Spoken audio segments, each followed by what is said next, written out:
Ladies and gentlemen, boys and girls, what's going on?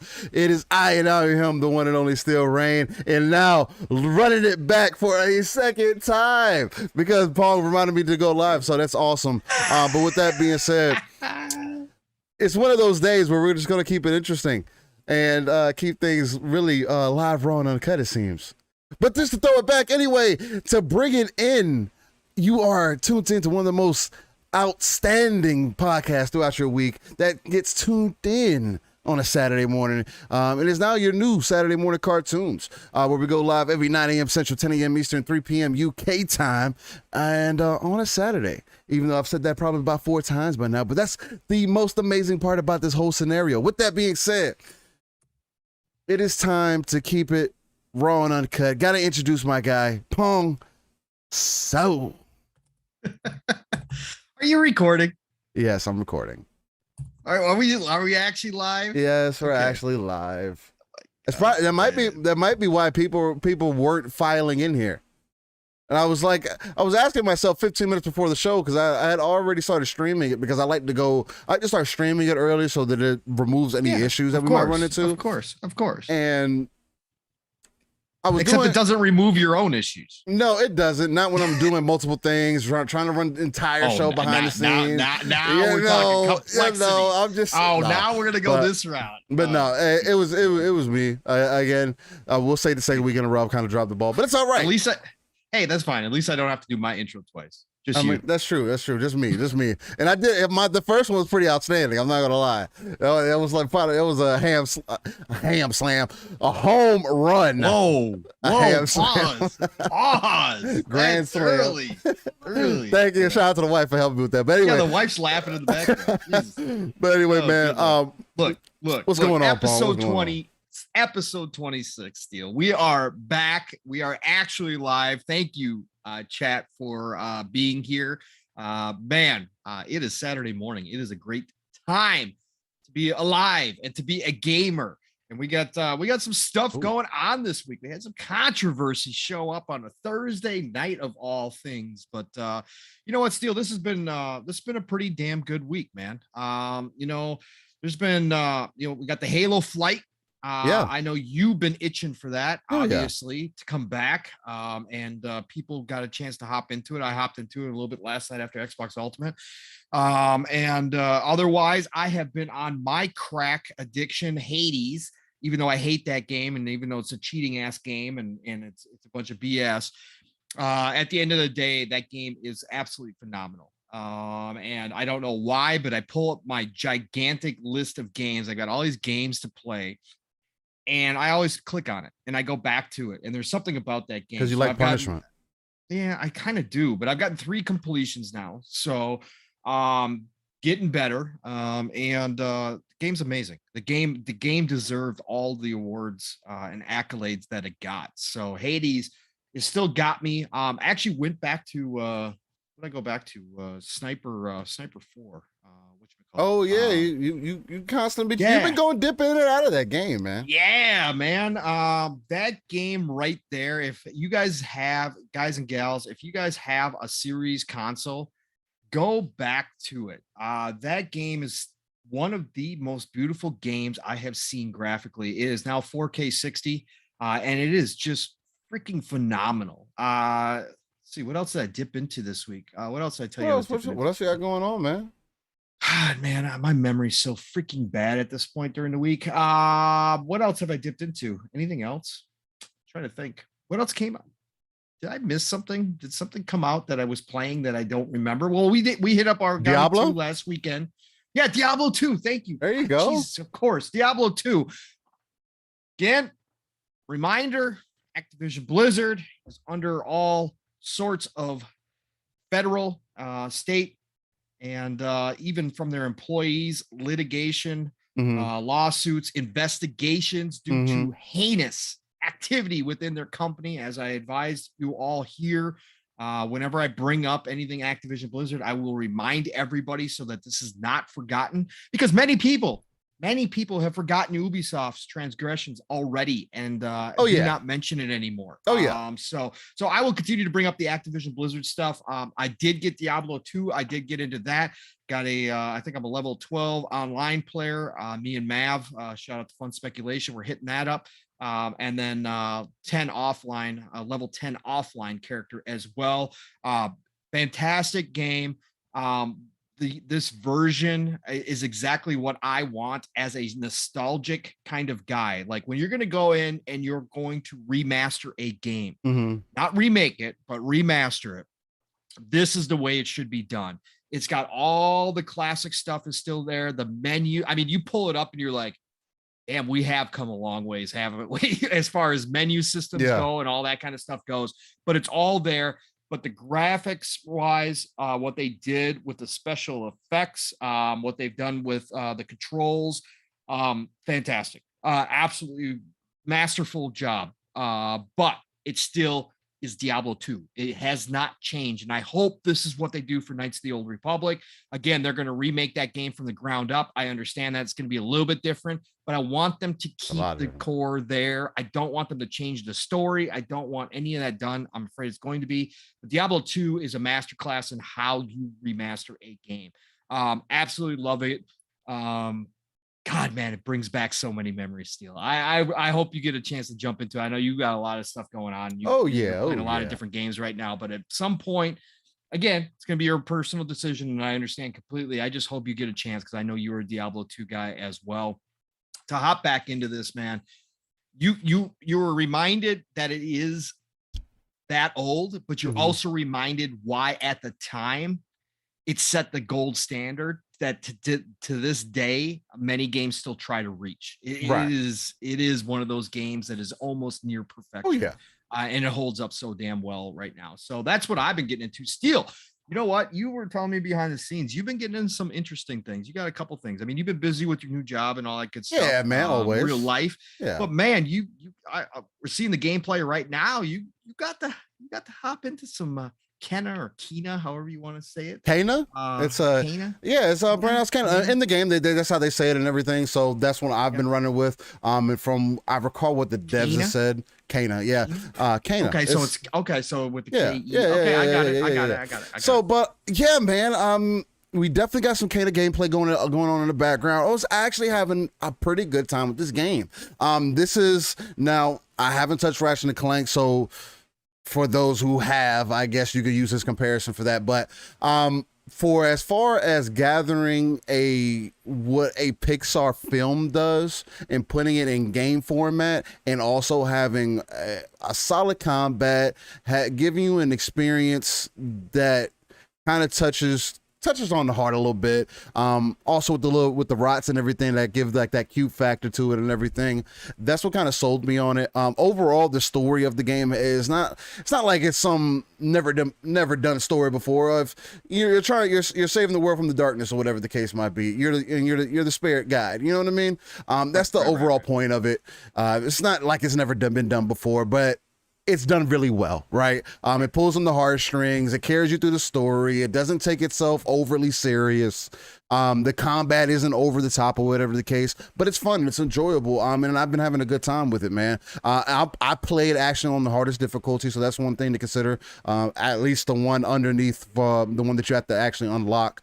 But it's been a good time. And I definitely would suggest anybody who's interested, or maybe if you look at the gameplay, or even if you listen on the audio back end, if you're into those Pixar type games, I think for me, since I'm a dad now, it kind of hits me a certain way. When I get into these movies, it kind of puts me in my feels a little bit. I guess that connection hits me a little harder than it may other people. But overall, I think it does really well with the combat. You get a bow at one point. The combat with the staff isn't bad. You get like 3-4 hit combos. You can upgrade your abilities and everything, and it's solid for a third person RPG game. You know what I mean? Pixar type game. It's dope. If you guys are interested in it, I would definitely suggest checking it out and going from there. Other than that, I did get a chance to play a little bit of Halo yesterday. It was only about a match, so it was kind of depressing, but Today, hopefully, they go live 12 Central, so hopefully I'll be able to get a good amount of time with it in and just enjoy it, man, because, I mean, this time around is PvP, you know what I mean? It's not just bots, it's playing people.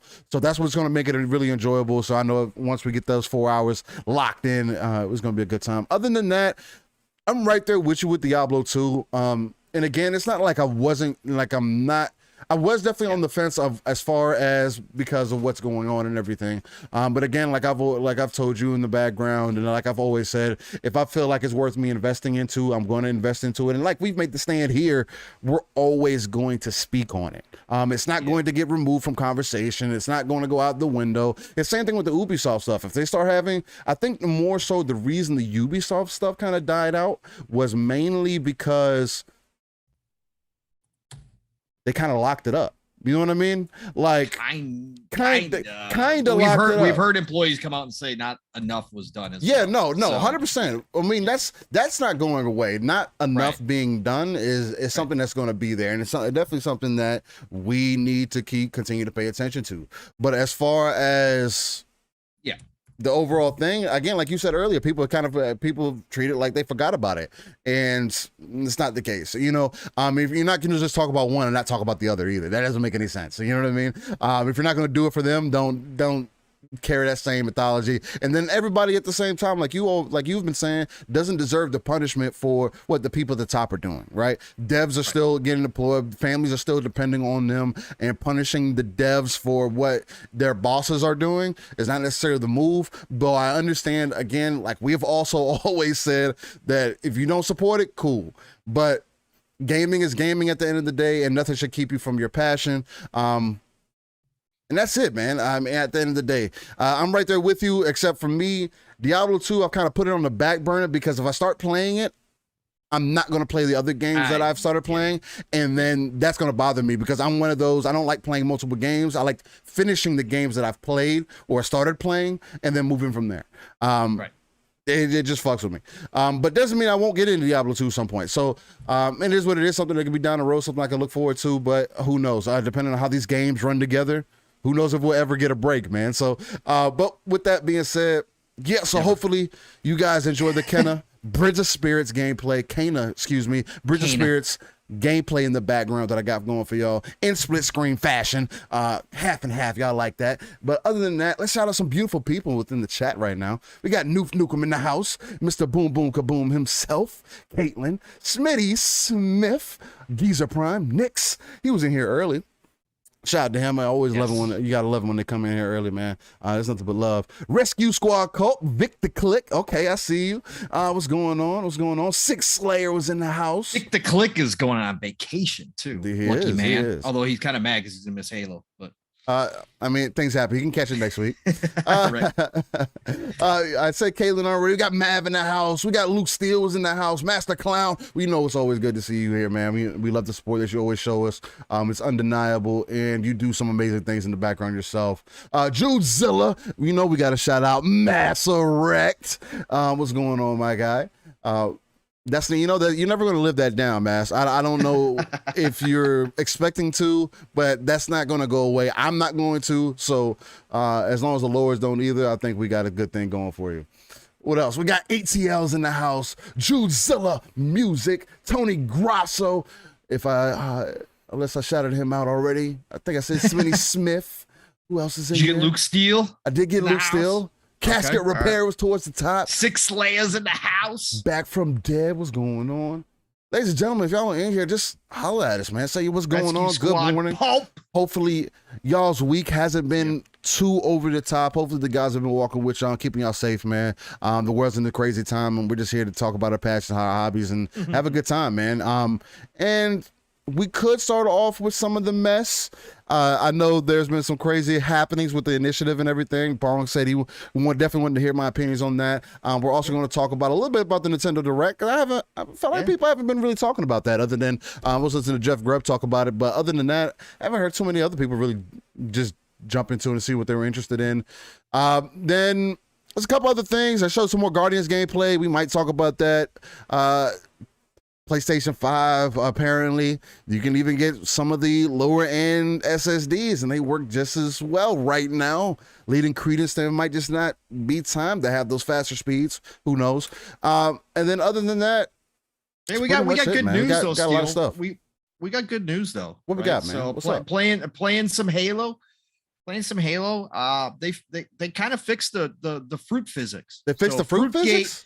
Yeah, Fruitgate is no more in some ways. So hopefully it's good enough for everybody out there. Hopefully it doesn't ruin anybody's experience, obviously, but it seems like they worked on that a little bit. So good news there, man. Good news. I mean, that's what's up for anybody who cares about that. That's nice. Good to hear. Good to see that you guys are getting what you want, Look,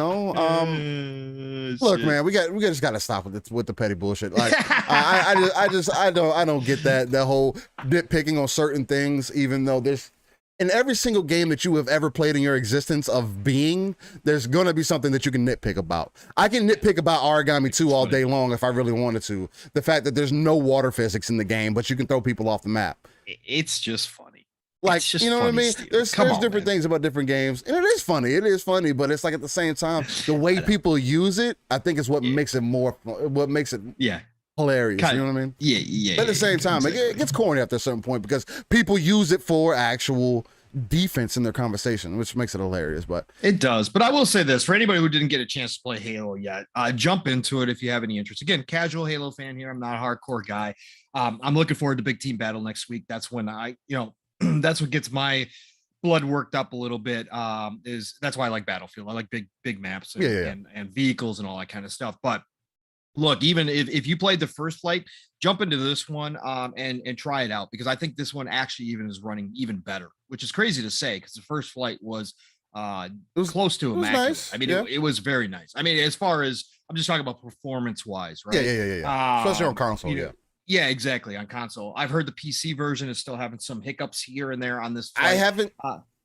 You haven't had any? I haven't had any issues, but again, I only played one game, so yeah. I heard some people complain a little bit, but maybe they're doing some update in the background as well too.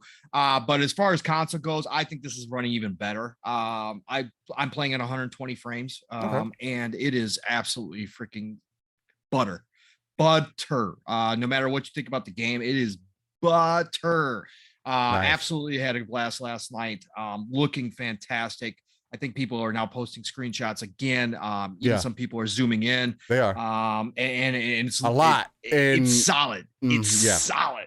Yeah. the textures are looking good. So, but yeah, really liking it. Again, have some questions and things. Again, I'm just a casual Halo fan, so I'm not going to be, putting 1,000 hours into this game by any stretch of imagination. But the experience thing with the challenges is still a little, I don't know. I don't know if I like it or not.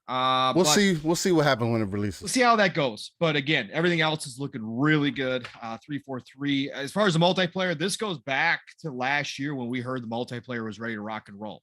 Now, would it have been like this? I don't think so. Had it come out last year? Maybe not. So. But I think they probably could have released it last year and been good. But I think now that they've had this year, I think this is, again, I've said it here, casual Halo fan, I think the king is back. And I think that people are going to be reminded when this thing does finally drop and go live of why Halo is the king of first-person shooters. And I think this thing has the potential, if they can put the complete package together, to be the best Halo experience since 3, and maybe even surpass it in some ways. I think this multiplayer, what they are showing here, could be special. And I think it could dominate even over, again, Call of Duty's not going to die off. Battlefield's not going to die off. I'm just saying that I think overall, as far as streaming goes, as far as engagement goes, I think this Halo could be the biggest thing going come Christmas time and into next year. I think this really has a chance to be special. Legit. Hearing that from you as a casual Halo fan who doesn't necessarily is like, oh, I'm hardcore. I mean, I enjoy it because I like playing with y'all. That's good to hear, man. At least they're reaching somewhat of what their goal would be, I would imagine, because I think that's what their goal is, at least try to touch those people that are like you, who are more of a casual Halo fan, or entice those people who were Halo fans and are a little bit older now, even older than I may be, and then go from there. You know what I'm saying? That's a whole lot of people. You're a baby. I mean, I guess that's to each their own. You know what I mean? You're just out of diapers. I'm just out of diapers. Oh God. It's not my fault you were born around the time dinosaurs existed. Like, hey. Well, right. I'm about to go back into diapers. So to be fair, I mean, you don't have to. You don't have to. You can work on things for that not to be the case. Oh man. Hey, are we going to talk about future games, or what are we going to talk about? We're going to talk about the games coming up. Of course, man. You know, as we do right here on Living Split-Screen, we like to do things differently, man. So we do upcoming games and we do this day in gaming to end the days off. And that's just to, gaming is extremely important, man. Gaming is art and should be treated as such. So we look at all aspects of it. And to look at the upcoming games gets the people hype. And man, Pong, they love when you get into it. So let's do it, man. Get down to it, man. Back from the dead, Stanley Francois. Welcome to the conversations. Let's see. Hey, what's going on, man? Stanley Francois. I love that. All right, so we got the week of September 27th coming up. Dude, we're coming into October already. Yeah, man. Yeah, it's already. Yeah. Yeah. Unbelievable. You like the way that hits you, right? Crazy. Yeah, it does every time, man. It's crazy. All right, so we got the week of the September 27th. So we're going to start off. There's a lot of games, folks, so buckle up. We got Away the Survival Series, and this is coming out for PlayStation 5, Xbox Series consoles, PlayStation 4, Xbox One, and PC. This doesn't make any sense, though. Wait. Okay, so correction. This week, it's coming out for PlayStation 5, PlayStation 4, and PC, because this is published by Sony for their own side. But they have announced it that it's going to eventually come to Xbox Series consoles and Xbox One. So let me correct that. This week, it is currently a console exclusive for PlayStation, right? And this is a action game. I don't remember seeing this one at all. You get to be a raccoon. Yeah, you get to be a gliding squirrel. No, a flying squirrel. Oh, wow. Okay. Yeah. Okay. I still don't remember seeing this one. No, I haven't either. But looks pretty cool. I mean, it looks really good, actually. I'm just watching the video right now, and it actually looks pretty fantastic. So as far as graphical, I mean, it looks interesting. Cool. All right. So Away the Survival Series coming this week. Looking pretty dang good, actually. That's gonna be something I might check out when it comes to series. I can see you. Yeah, I can see you fooling around with that thing. All right. Big one.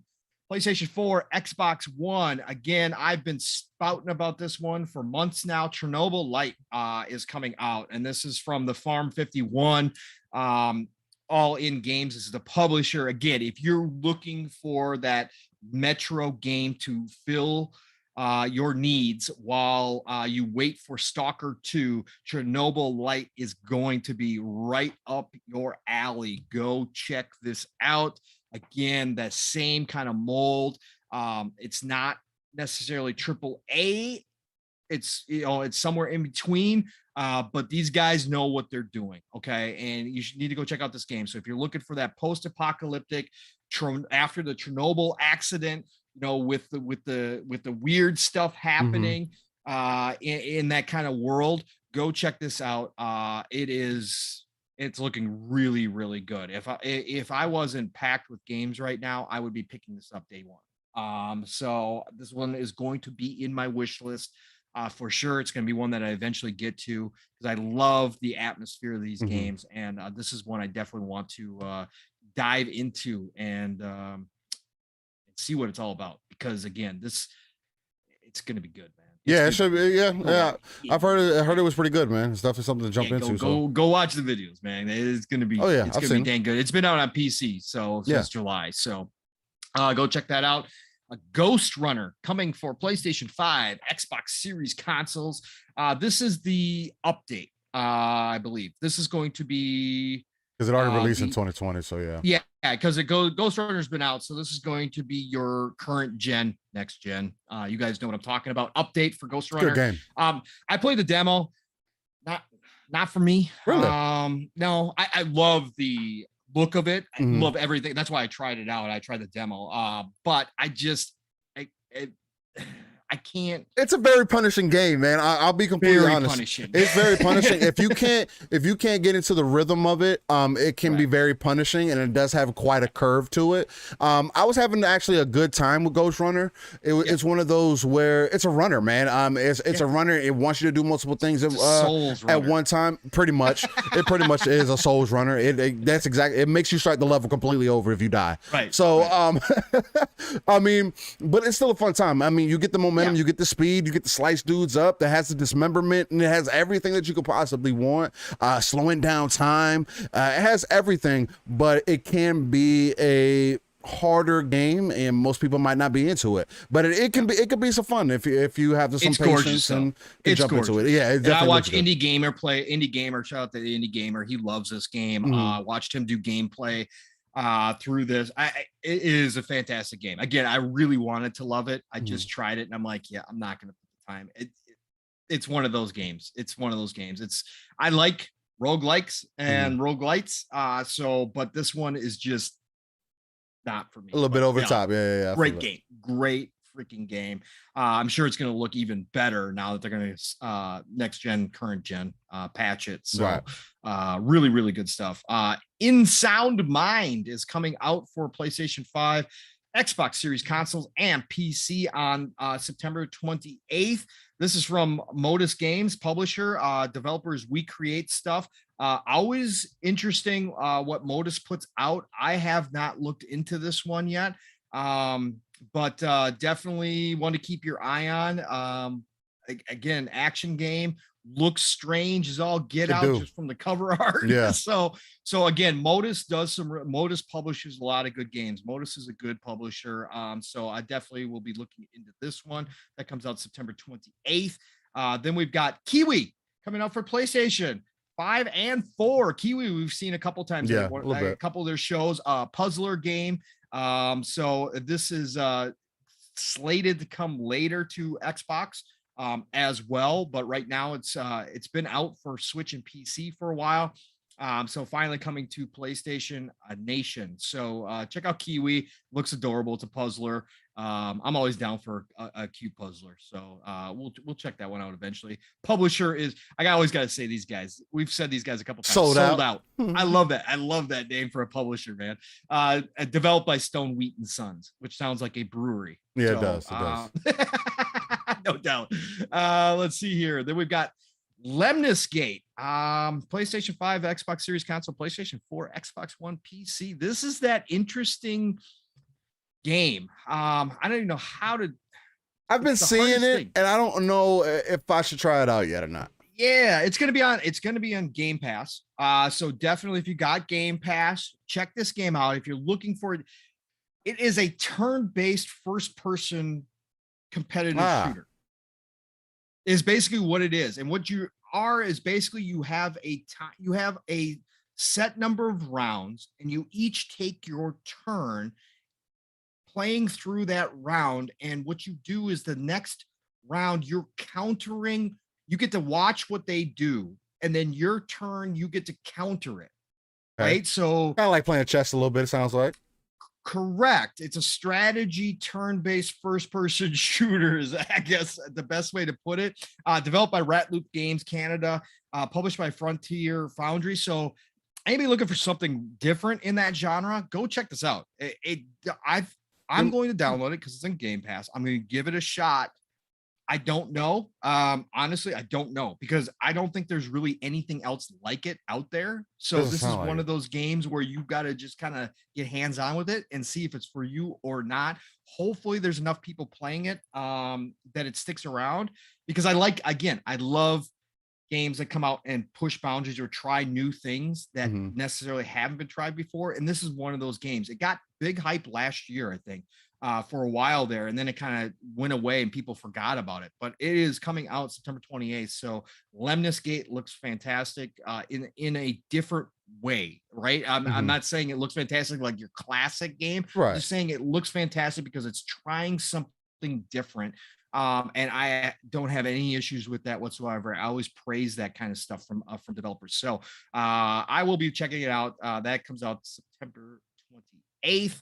And then we've got Neo, The World Ends With You, which we've talked about here again. Neo is a great classic, but very unique JRPG that has already been out for a while now. This is finally coming to PC, so PC players get to enjoy this. I love Neo and what they do with it, and I wish it would come to Xbox. That's all I'm going to say about it. I really wish it would come to Xbox. Square Enix. What are we gonna do with Square? Hey man, it's definitely a conversation for. I got a rant later coming, but a small one. Again, I've already done it once, but when we talk about the Nintendo Direct, I'll get into it. Just don't know what to do with Square Enix.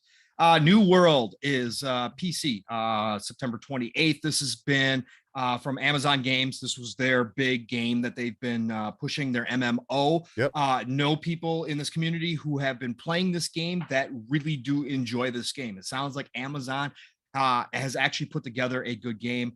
Steel, I know you're a PC guy. I think you've told me you really don't have any interest in this game at all. I haven't really checked that out, honestly. Okay. I've heard some hype for it and I've seen gameplay for it. I've been kind of waiting for it to release to maybe get some hands on with it to see what it's looking like, see how it's feeling, and then going from there. I'm really particular about MMOs. MMOs are also a huge time sink, and just depending on where I'm at in my gaming and what I feel like I'd rather play at this current moment, just with life and time and everything else. It's going to depend, but I definitely want to see what's going on with it. But I may or may not be into it, but we'll see. I've just heard people again. I think we're to that point too. We've talked about this so many times where we have so much content, and I don't think this is ever going to let up unless the industry shrinks. I just don't think we're going to find those times again. Like, you're legit going to have to find, when it comes to MMOs. And when it comes to those type of time sink games, you got to make sacrifice. And you're really going to have to pick and choose, man. It's really going to be hard for these developers to find, a place unless they stand out, right? Unless they really stand out. There's going to be a whole lot of these games that are lumped together. But again, shout out to Amazon Games for trying. Again, I think they've done actually more than Google did. They've gotten this far. They've gotten this far. And this game actually, like I said, people in the community that I know really kind of played it and said they were having a really good time with it. So that's pretty good. Developed and published by Amazon Games. So hey, credit to Amazon, man. They're definitely trying. They're not playing. Yeah, we know it's not easy. So this is not an easy industry to jump into and have success. So all right, we are on to Steel Assault. Steel, this is your game. So for Switch and PC. So what are you doing in this game? This looks like you on the front cover. That is me. That is me back in my anime days. I came straight out of a manga. Got my hair done, got the red streak going. I was a huge Tekken fan back then, so I wanted to make sure I incorporated this. Got my Mega Man arm. Mega Man arm going on. Yeah. Zenobia Interactive and Tribute Games. This is coming out to Switch and PC. It's a platformer. Definitely looks like one of the classic style platformers. So check that out. And you get Steel Rain. Oh yeah. Nice picture, nice artwork of him on the front cover. So there you go. Steel Assault is coming out September 28th. Insurgency Sandstorm. Now this is an interesting one. PlayStation 4, Xbox One, September 29th. Some people are talking about this. Shout out to Fuzzy, who shows up in our chat each and every week usually. Shout out to him. And from the Shop Podcast with PTK tonight. Check us out. Plug there. Insurgency Sandstorm is one that he's been interested in. This is obviously a shooter. And it's been out on PC since 2018 and it's finally coming to console. These games that are coming from PC and coming to console have been making some strides. I mean, look at Splitgate right now. They're doing better than they've ever have, got more investment than they've ever could have wanted, having server problems. Now they kind of jumped the gun a little bit on trying to throw some shade towards Halo, which may backfire with the way, at least for me, the way things are looking, but these games that are coming over, man, going back and forth. A lot of accessibility, man. It's crazy. And this is more of a tactical first-person shooter. So it could find its home. It's set in the Middle East. Obviously, Sandstorm, that's where that comes from. It's set in the Middle East, so it's got that whole vibe to it. Looks pretty decent from the videos I've watched, actually. So, maybe it'll get some ground. I don't know, but I know Fuzzy for sure is picking it up. He's been really looking forward to playing this on his series console, or on his Xbox. So absolutely. Insurgency, Sandstorm, Aeon Drive, PlayStation 5 series console, PlayStation 4, Xbox One, Switch, and PC, September 30th. Aeon Drive, I watched some videos on this. Action game, 1 to 4 players, developed by Two Awesome Studio. Critical Reflex is the publisher. Definitely watch some of the videos on this if you're in. It's that old school feel. So if you like those games, go check this out. Definitely looking good. Then we have a game that I have been looking forward to since it was first announced. Astria Ascending, classic 2D side-scrolling JRPG, hand-drawn animations. Yeah, you love this game.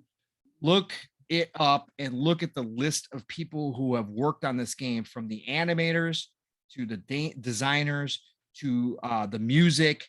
You have some people from the East, from the Japanese development community, that have worked on some of the biggest games, some of the old school Final Fantasies.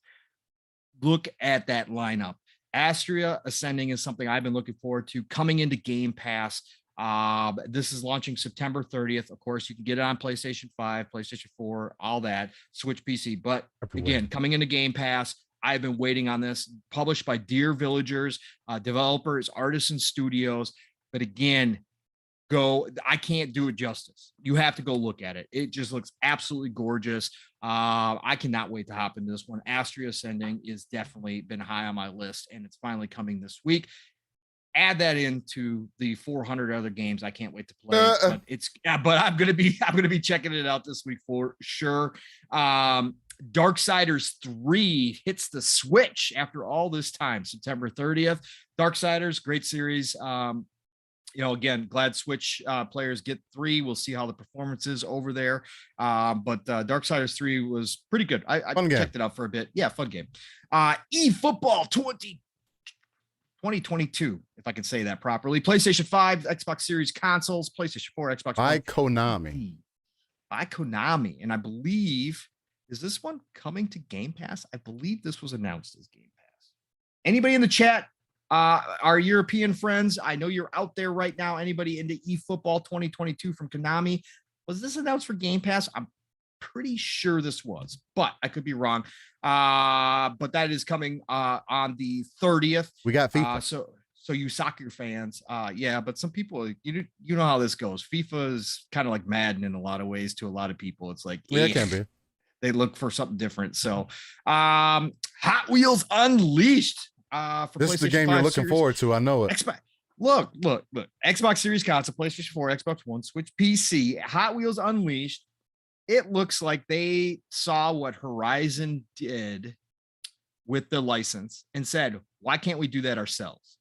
So, you know what? It looks like a fun racer. Am I going to be diving into day and date? No, but I know some people will be, because a lot of people love that Hot Wheels action. As far as racing goes, it looks fun as hell. I'm not gonna lie. Published by Cook Media, Milestone SRL. What a weird developer name. Wow, man. But yeah, Hot Wheels Unleashed comes out September 30th. I do know some people who've been looking forward to that, so I can't. I'll be waiting to see some people Game Pass, some videos.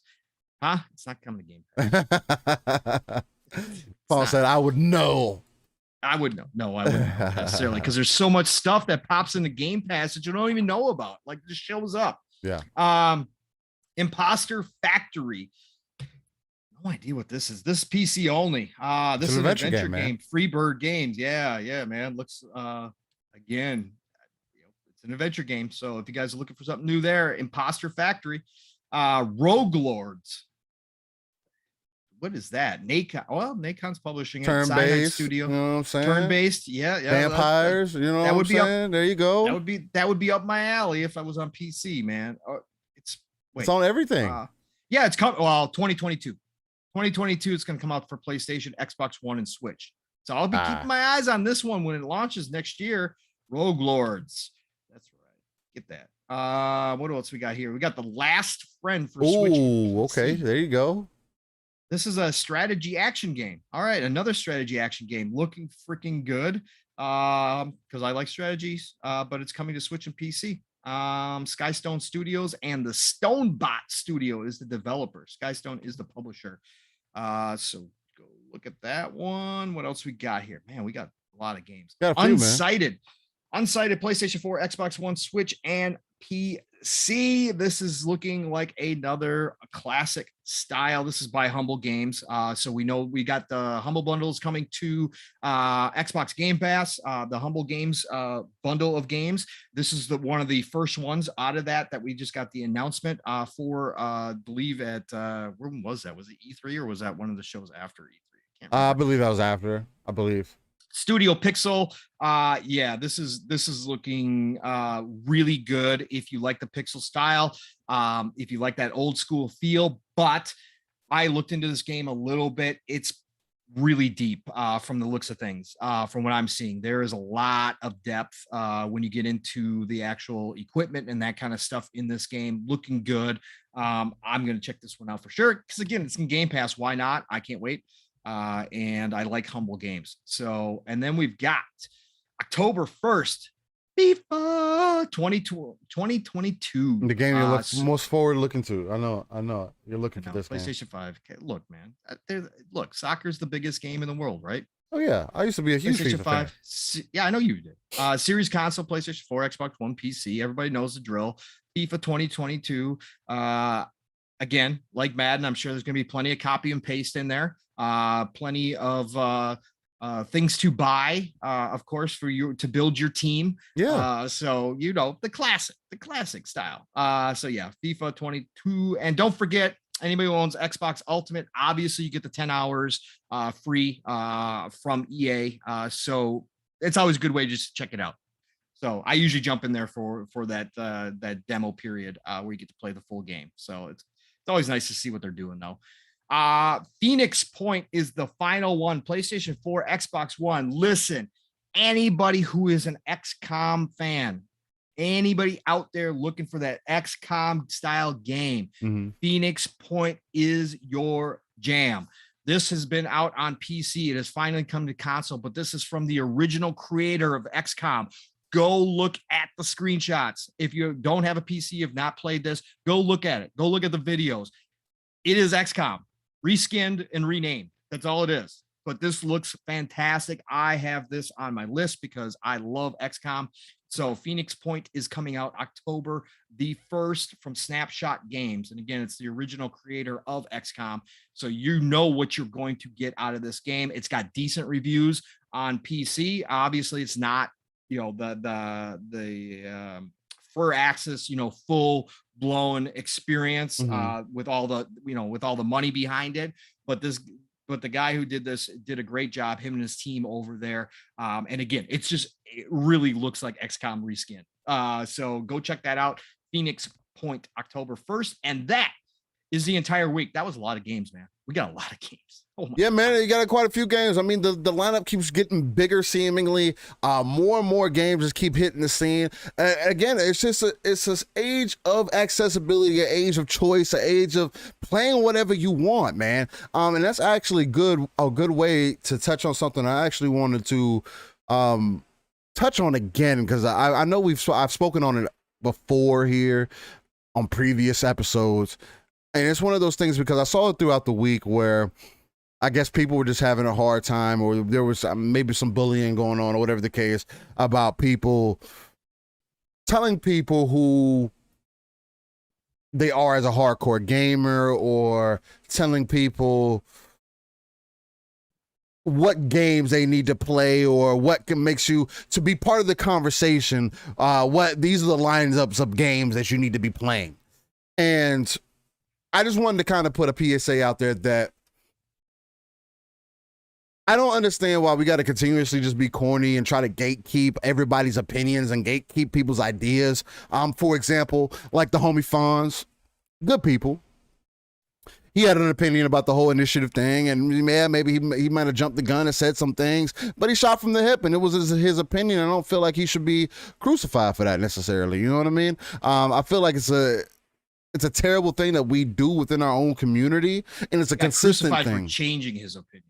Oh, he got crucified for change. I mean, he got crucified for both. That's why he changed his opinions, because he got crucified for his original opinion.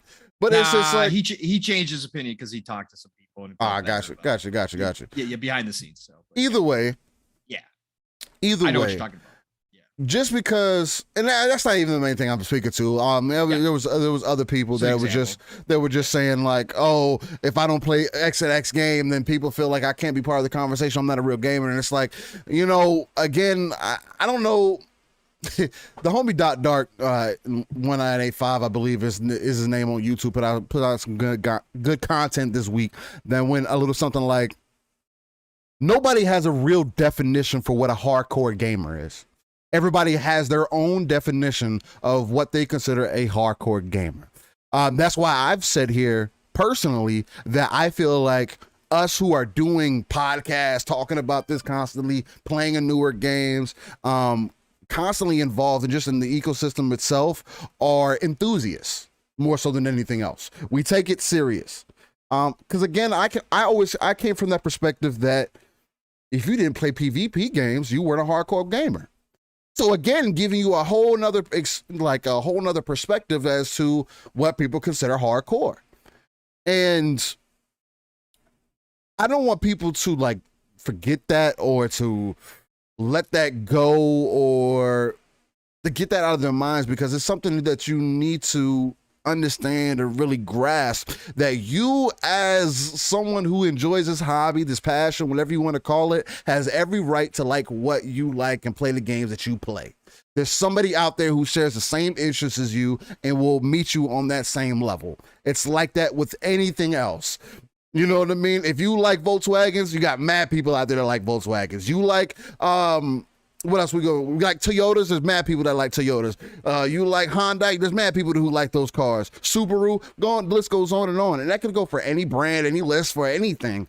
And I just want people to be confident in what they stand for and not be so easily swayed by other people's opinions. Now, I understand that not everybody can, is necessarily built to think for themselves, and that's why they listen to certain people, and that's why they follow certain people, and they want to listen to people that they feel has a similar opinion, quote unquote, for that. But I just want to remind people, hey, keep in mind what your interests are, stand for what you believe in, especially when it comes to this gaming space, because nobody has the right to tell you what you should or should not be doing, or what kind of gamer you are or not.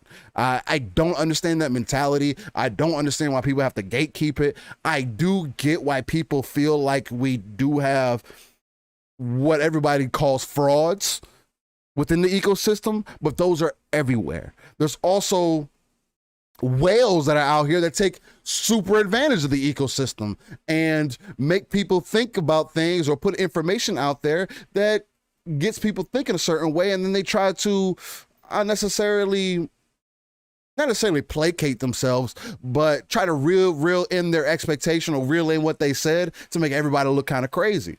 So it's on both ends of the spectrum. Just keep in mind of what you're in this for, and like Pong always says, man, play what you love what you play, and then go from there. But hey, you got anything that you want to say on that, Pong? I just wanted to get that off my chest, because it was just something that I've been seeing throughout the week, and you know how I feel about that type of shit, man. Yeah. And but yeah, man, you got anything you like to say on that? Oh man, look, at the end of the day, gaming is you personal. It may be social. It may be something that you get together with friends to do, but at the end of the day, it's still personal. And just like anything else in life, everybody's going to have their own interests. Everybody's going to have their own opinions. Everybody's going to have, it is, it's going to be something that you do for yourself at the end of the day. If it doesn't give you enjoyment, you're probably not going to do it.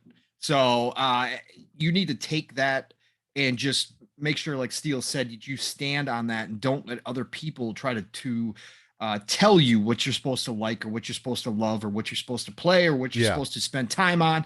Don't let people do that to you. Don't let people, even if it's, even if you feel like you are in the minority, that's okay. Guess what? Again, you don't have to go along just because something's popular, right? You don't have to be that person. You can just be yourself and don't let somebody else try to tell you that you're wrong for being that way. Cause that's not what this is about. Enjoy what you enjoy, right? That's all it is. Again, me, I like games that a lot of people think are really crappy. So I don't let other people's opinions. I enjoy them. If I'm playing something and something that I am feeling good about, that I have an interest in, I'm just going to play it. I don't care. And I'm going to tell people about it. If somebody asks me what you've been playing, I'm not going to hide that I've been playing some crappy game.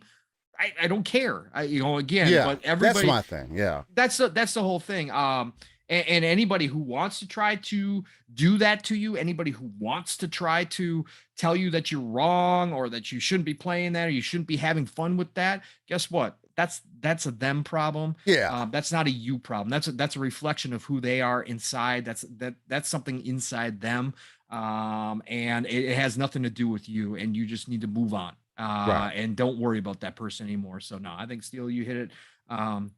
I'm glad you brought it up. I didn't know you were going to bring it up. I'm glad you were feeling some way and you just, got it. Yeah, man. And I know people feel like us, bringing attention to it kind of leads credence to the other people or gives them some kind of air or whatever. But as the same thing with the whole Blizzard thing, it's like at some point you have to continuously bring attention to it just because other people aren't speaking the good word. Yes, we do have people out there, that are along those same lines, but at the same time, there's what gets traction is the mess.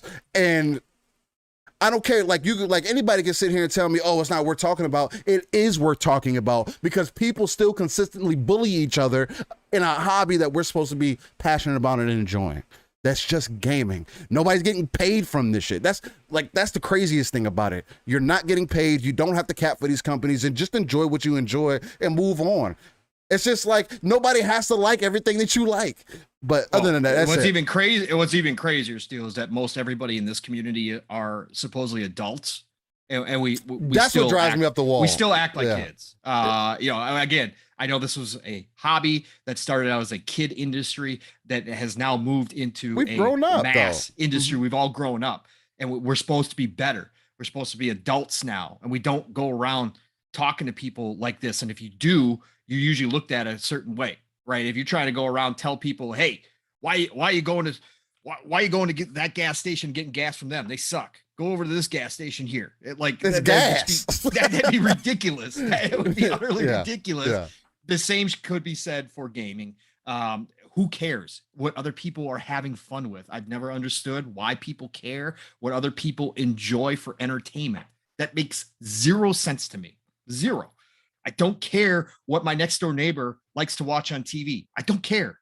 Why am I caring? Why am I caring what somebody else is playing? I don't care. Unless you come to me and say, "Hey, man, it seems like we got similar interests. Let's play some games together." Right. Then I'll be like, okay. But other than that, I don't know. That's what's made online gaming just so great for me over the years is just the genuine experiences you get from people. I mean, sure, people eventually expose themselves for who they are when you get to know them for long enough. But in some situations, a lot of the time, this whole thing has been such an amazing thing for, I feel like, our community, especially during these last 2 years where we've just had nothing but craziness going on. So I just wanted to address that. And it kind of leads perfectly into, hey, then transitions. It seems like we've been podcasting for half a year, 26 episodes in. Transition right into the whole initiative situation. Having the initiative and Crystal Dynamics get together on this game, otherwise known as, now I can't think of the name of it, even though I had it right there. Perfect Dark. For some reason, I wanted to say something completely different, but yes, Perfect Dark. Thank you, Pong. Yes. And everybody's up in flames about it. Everybody is like, "Oh, it's the end of the world. Everybody just needs to jump out of a window. Xbox needs to shut down tomorrow. They can't run. They can't run their teams right. Oh, we all knew it. The rumors were right, and people were starting spaces and starting whole careers off of this. Shout out to those people. Shout out to those. Off this whole scenario. I don't know how you have the time. And the biggest reason I wanted to transition to this, because it's just like we were talking about, just like corny conversation. Like, okay, using Avengers as a springboard for what Crystal Dynamics has done recently, I can understand why people feel some type of way. But I also want people to consider that Square Enix is behind that also. And Square Enix, I personally feel like, who knows if it's true or not, we won't know unless somebody writes a book about it, personally feel like Square Enix changed the game at the end of it. They changed what the original goal of the game was. They changed what Crystal Dynamics probably wanted the game to originally be. And that's what we got. A microtransaction party. Not only that, but something that just seems like it has the name, but it doesn't have the depth necessarily for Marvel. And I understand that, but I don't want people to forget, like I heard Boom talking about in the beginning of the week, and even you have said it, I believe you said it yesterday also, that Crystal Dynamics has brought back an iconic character that, like y'all made the point, that was super sexualized back in the day. I remember the triangle titties. You remember that's like one of the number one things I remember about Tomb Raider from back in the day. I was mad young. Tomb Raider was cool and all. It was fun at the time, but I played it because she had these triangle titties and I thought that was awesome at the time. You know what I'm saying? Like, just to be honest, like that's what made it awesome at the time. You know what I mean? As a young kid, I'm like, oh man, this is great. Laura Croft is getting it, got these short shorts on, shooting these gats. You know what I'm saying? Like, dream come true for Little Steel. Yeah, you know what I'm saying? That was it. I was excited, but to see her be reimagined into this new era that she's been brought into, not only as because initially she came into it as a wandering character, a curious character, and then stepping into this role of, as people have been saying, like a warrior. That's how they've been describing her, and I couldn't agree more with that. At least with that term, they actually put out some decent PvP for Tomb Raider. Also, I thought was excellent. The definitive edition for Tomb Raider that came out, I believe that was 2016. Maybe around there, if I'm not mistaken, that was actually really enjoyable. I really loved that. It reminded me of Gears, but it was Tomb Raider. And it was really good. I thought they did really well with it. And every story that they've put out for Tomb Raider thus far has been enjoyable. They hit all those right notes. So I just feel like people are putting too much flack on them because of the whole Avengers thing. Even though I do understand it, them being the support studio for the initiative, I feel says something different though.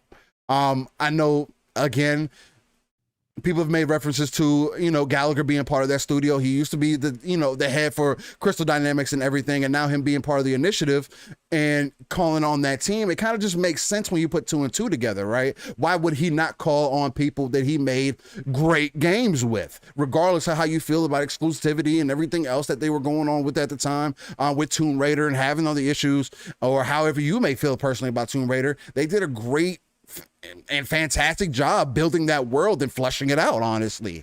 And I think them being a support studio for a 70-man dev team known as the Initiative, that has said numerous times that they don't want to get any bigger. They want to remain as a small company.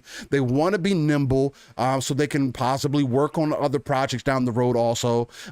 But they don't want to really outgrow their ecosystem. They're a tight-knit group that has a base understanding of what they're trying to do, and they just need people on the back end to help them.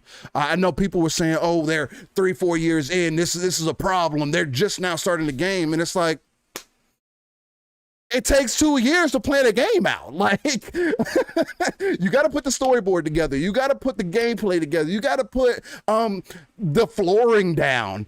You got to put some kind of foundation down before you start putting up the walls and everything, which is what Crystal Dynamics is going to be coming in to do. To put up the walls, like Boom made the perfect analogy for it. They're putting I believe it was Boom who said it. It was either Boom or you that said they're putting up the walls and the roof. Because obviously the initiative was doing good enough that Phil said, yeah, y'all do that. Mm-hmm. Because this is before Crystal Dynamics was involved. And who knows, they could have probably talked about it by then. That's why things worked out the way that they have. Oh, hey, Phil, by the way, while you're looking at this game, we're thinking about doing this. Gallagher probably hit up Phil, was like, hey, man, look, I'm looking to get my old team back on this. I think we could do good work. I think this would be perfect for what we're trying to accomplish here. Do you think it'd be a good idea? Phil was like, do whatever you need to do. Right. Wrote that check and look where we're at. We know those deals take time. I don't understand why people think this is outside of the normal. Like, again, you use those examples of all teams of your favorite games use support studios. Half that, they outsource things all the time. Like, people were using the Last of Us as a reference where you had 2,000 plus people on it. You got 1,000 plus people on Halo right now. You know what I mean? Multiple studios working on multiple different facets of the game, because that's how game development works. It's a lot of work just for, I know we try to make it seem like it's so easy. Like, oh, just slap a game together. But they take years out of their lives to plan these games, put them together, and put it out there for us to then shoot down and say that it's trash if they don't do it right. And these are all things that they're working through in the background.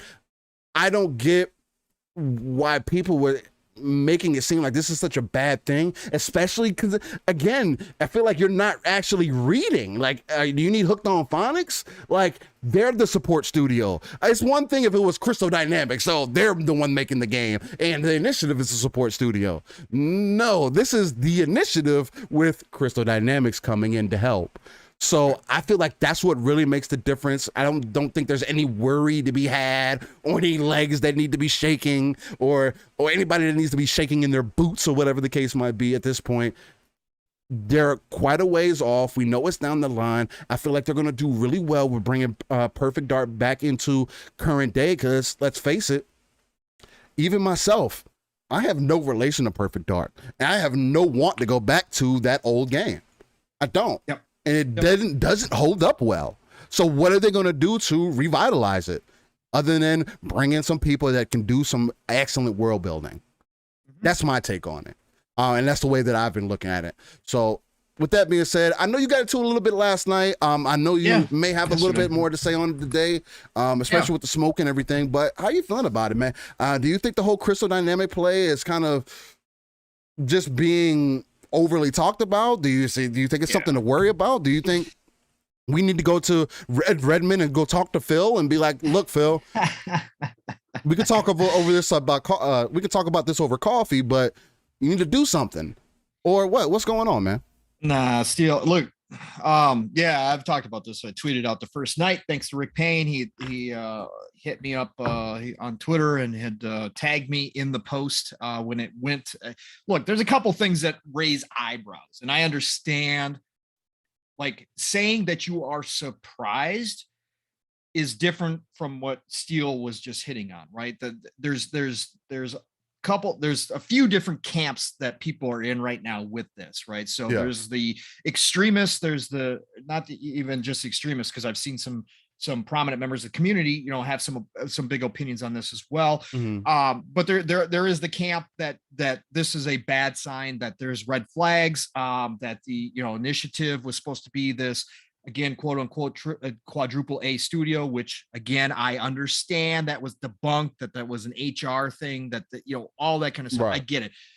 But when you look at who the initiative has brought in, mm-hmm. they brought in some of the best talent from across the best studios. We're talking about Naughty Dog. We're talking about Sony Santa Monica. We're talking about Rockstar. We're talking about Crystal Dynamics. We're talking about some of the best talent in the industry. They are collecting them. Yeah.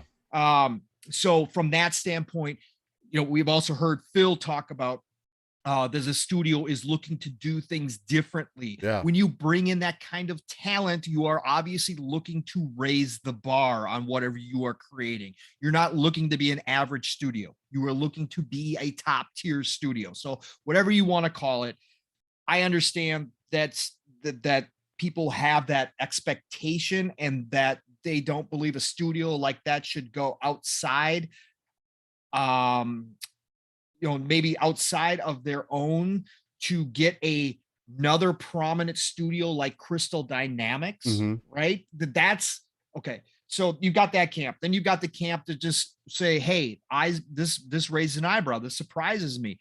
Look, I can hear that because Yeah. normally when you talk about support studios, you're talking about little unknown teams that most people have never heard of before, Yeah. right? You're talking about Naughty Dog had 14 support studios with over 2,000 people helping them with The Last of Us 2. Okay. Hmm. But out of those 14 studios, we probably didn't know any of them or Right. very few of them, right? Right. That's the way it is.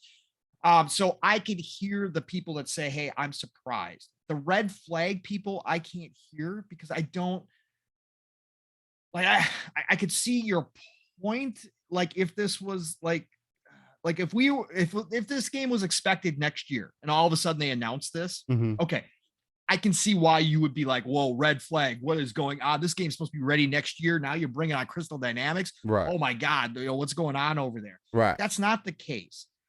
So I'm in the camp that says this is fantastic. I'm in the camp that says this is maybe outside of the box. May not be the norm in the industry to Hmm. all of a sudden on a Thursday night announce that you're going to partner. It's not just like a support studio, but you're going to announce a partnership with a major developer like Crystal Dynamics, Yeah. who is not within the Xbox family, right? Hmm. Because you've got Xbox with 23 studios now, 35 teams. Right. Some people are saying, why not internal? Look, all those teams are busy. That's a good thing. All those teams are busy. Obviously. Mhm. Obviously, Xbox already pulled, Coalition. Turn 10 helped on Halo for a while. Coalition helped on Halo. They've already pulled some of their teams. Some of those teams, Turn 10 put Motorsport kind of on hold while they helped out Halo. Yep. We heard that. So again, they've already done that internally. Now they want to let everybody kind of get their stuff rolling and get it done. And maybe they just don't want to use that internal way of doing things. And maybe they just don't want to pull another team off of a project to help the initiative with Perfect Dark. Hmm. I have the feeling, because like you said, Steele, Daryl Gallagher did not wake up in the middle of the night on Wednesday, call up Phil in a panic going, "Phil, we need help.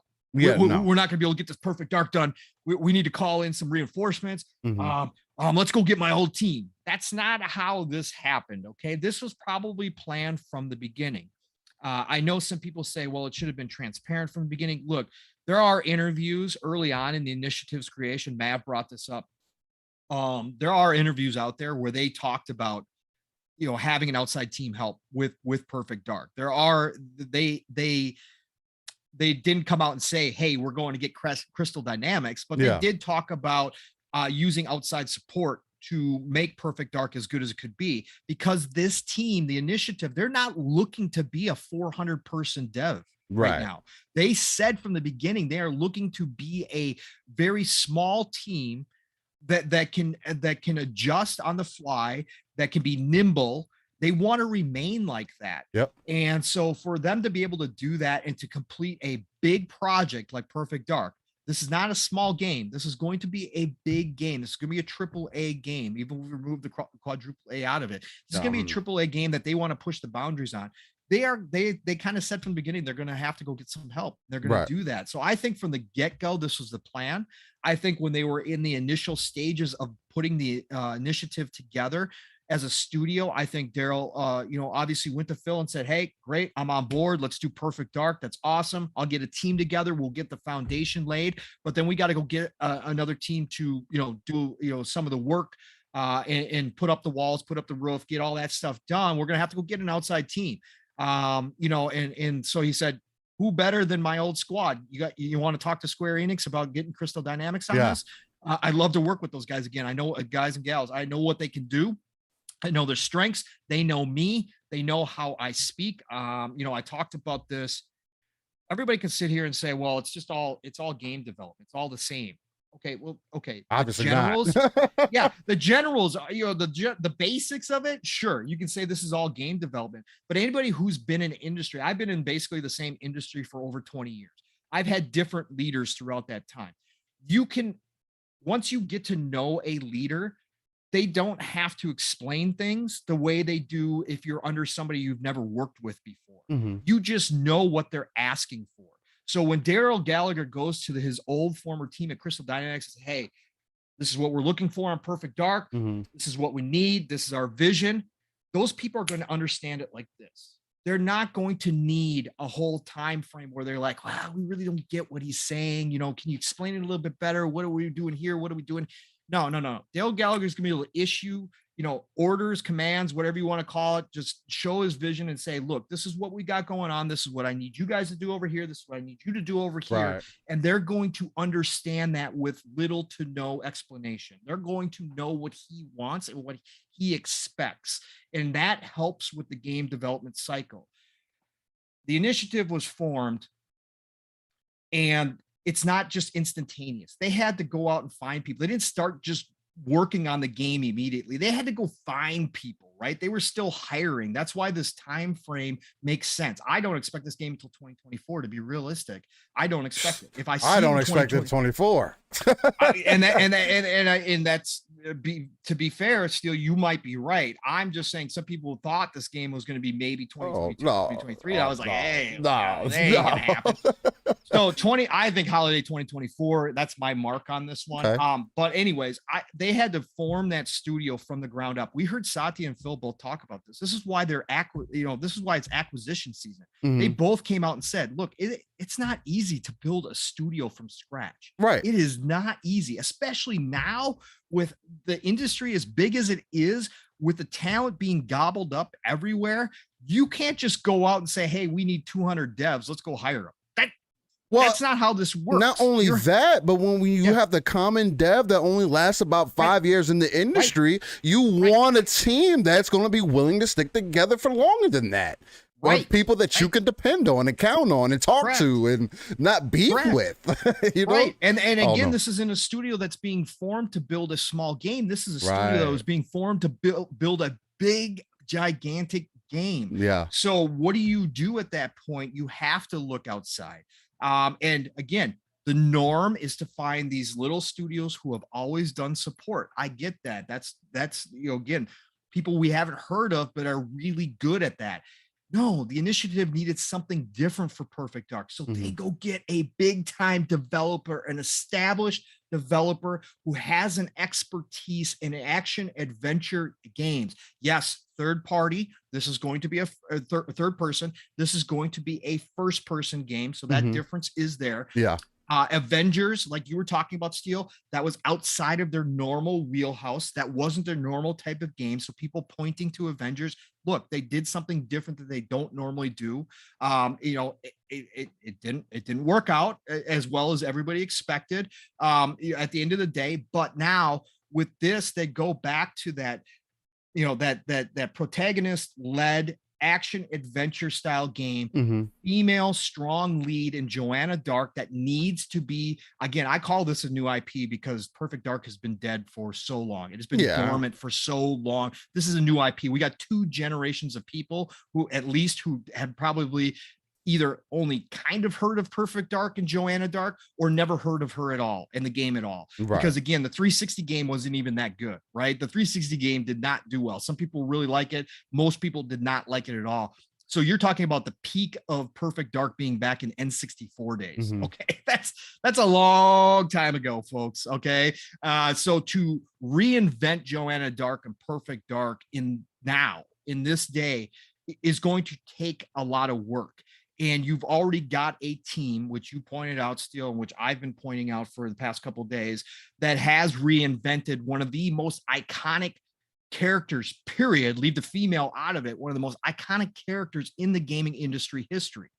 They reinvented Lara and brought her current, right? Yeah. They went back and took Lara and made her current. I think of her now. That's what's cool. I think of her now when I think of Lara Croft or Angelina Jolie, of course. But other than that, but yeah. So they did that, and they did it in a fantastic way. Now, we had this kind of debate last night on Xbox Ultimate chat did with me. Some people pointed out, I said that, Crystal Dynamics had 3 successful games with Tomb Raider series. Of course, people pointed out that the third Shadow of the Tomb Raider was actually developed by Eidos Montreal. However, they did collab, right? Crystal Dynamics is still on the cover, right? Yeah. They were responsible for the first 2, and they collabed. They kind of switched roles.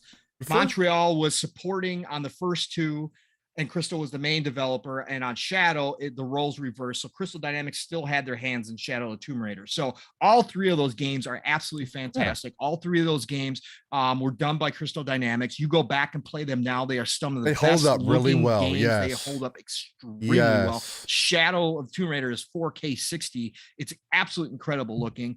But they rebuilt a female character that, like you said, in a lot of ways was based on sexiness versus actual substance from back in the day. Although I like the original Tomb Raiders for the puzzle aspects and the tomb raiding when it was tomb raiding. That's what I loved. I love that Indiana Jones style, right? Of course, having Lara as a female protagonist who had her sexiness to her obviously helps. We've talked about that on here. Again, that's a whole nother topic. It is something that's still, again, there's 2 sides to that when it comes to that, but they took Lara and really made her a complete person in the games, right? They gave her a lot of depth in the new Tomb Raiders and really fleshed her out, and I think that's what they can bring to the table when they're working on Joanna Dark and Perfect Dark, is really getting that substance down. Not that the initiative probably already doesn't have a great story, probably has all of that laid out, but Crystal Dynamics is going to help fill all of that in and make it real. Right. And I think that's where Crystal Dynamics expertise comes in, and why Gallagher decided to go back to his old team, and why I think this is fantastic. It actually gives me a lot of hope for this game. I was already hyped just because the initiative is hiring some of the best in the business, but they're a small team. 70 devs on a AAA game would take a while, again, depending on the scope, and we expect this to be big. I also think that Crystal Dynamics is going to help some in the technical stuff when it comes to traversal. Traversal in the new Tomb Raider is nice. It is nice. It's buttery. It is. It's pretty buttery. I ain't gonna lie. It is, especially when you consider the different set pieces that they use. It's buttery. I think that's the other big thing.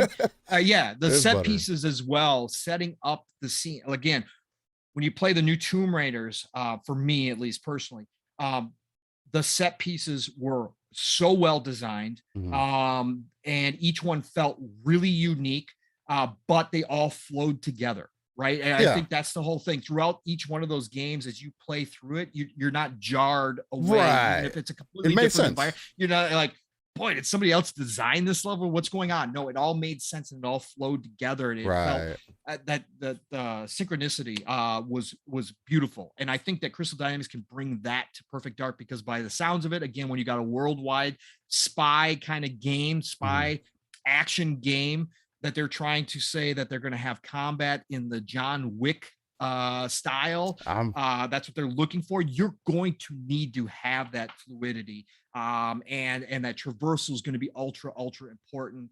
And the set pieces are obviously, just from the little teaser they gave us, it looks like they're going to take us to a lot of different places possibly, and there's going to be a lot of different things going on, right? So I think that's going to be huge from Crystal Dynamics. Sick says that it's all concern trolling. These people don't care. They just say stuff that's nonsensical at a surface level, but once you look, you see the flaws in the logic. Sick, I agree to you. There are definitely, again, some of those people out there, but there was other people that I legit, do enjoy their opinions on gaming, that also said that this was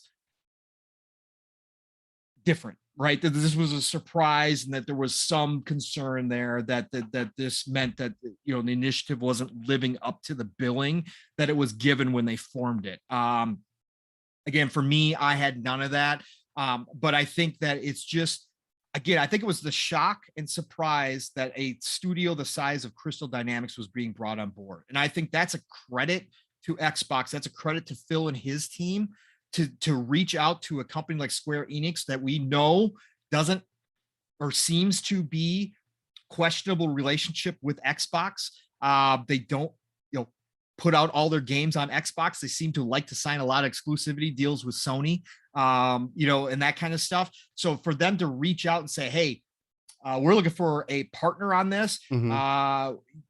Can you lend us Crystal Dynamics? that conversation. That's the craziest part. Yeah, that's the craziest part of it. And obviously, it's the bag at the end of the day, right? Gotta obviously, be. Phil said we're going to take care of you here, and what name or price. And I'm sure it's a nice big price. But again, I think that was all built in. That's why I said I think this was planned from the beginning, because you would have to have contacted Square a while ago to get the layout of what Crystal was going to be working on, and if they're going to be able to fit this in, right? If they were actually going to be a viable partner, you'd have to go to Square and say, hey, what's the schedule looking like for Crystal Dynamics? Would you like to have a partnership with us on Perfect Dark? Is that something we can fit in with Crystal Dynamics schedule? Right. So I think this had to be, again, planned out a long time ago, that they were going to do this. But again, it's a credit to Xbox to have Daryl Gallagher, everybody he's put together there, be able to go to Phil and say, look, this is our plans. This is what we're looking at. We're going to lay out the foundation of Perfect Dark, but then we're going to need the manpower to get this thing done. Do you have a problem with us going to, Crystal Dynamics, my old team, and getting this done? And Phil saying, no, I don't have a problem with it. Let's get it done. Whatever you need. Let's do this. Yeah. So I think it's fantastic. I think in the end of the day, this is going to turn out great. And then, like I said, everybody out there, we haven't seen any portion of this game yet. We saw a teaser trailer. Let's calm down until we see what this game's all about. Calm down until we start seeing some images, till we start seeing some gameplay, and then judge whether or not this partnership was a good thing. At the end of the day, it might turn out to be terrible. And if it turns out to be terrible, then raise all the red flags and say, hey, we were right. What was going on back then? What were you guys doing this whole time? Then raise those flags and say, look, this is, what's going on over at the initiative. You guys told us it was going to be this fantastic superstar studio. Now all of a sudden we get this game that doesn't work, right? Or that is not living up to the hype. But wait till it comes out, because if it lives up to the hype, this is going to look like a brilliant idea. And what if this is the initiatives? I brought this up last night on Xbox Ultimate. There's more than one way to develop a game, right? There's not just one set way to develop a game. What if this is the initiative's plan from the beginning was to say that to stay as a small, like kind of the brain portion of game development. Yeah. And they are just super creative people who lay the foundation, come up with these great ideas for games, but then they go outsource and partnership with other people and create these games. When's that's a new way to develop a game? Instead of having to build up a 200 person, 300 person team, when's if this is the new way? They just stay the brains and then they go outsource to other people. Might be kind of. I mean, it's not a bad way to look at it. I mean, Nick's I understand. He's been saying some great things in the chat, man. Just definitely rolling. All of y'all have been saying some excellent things in the chat. But he was saying that some things to the nature of, and I actually wanted to quote one of them. One of the things he says, he was saying, "Yo, I hope you're right, Pong. If it's not, it's more the status quo from Microsoft." And it's like.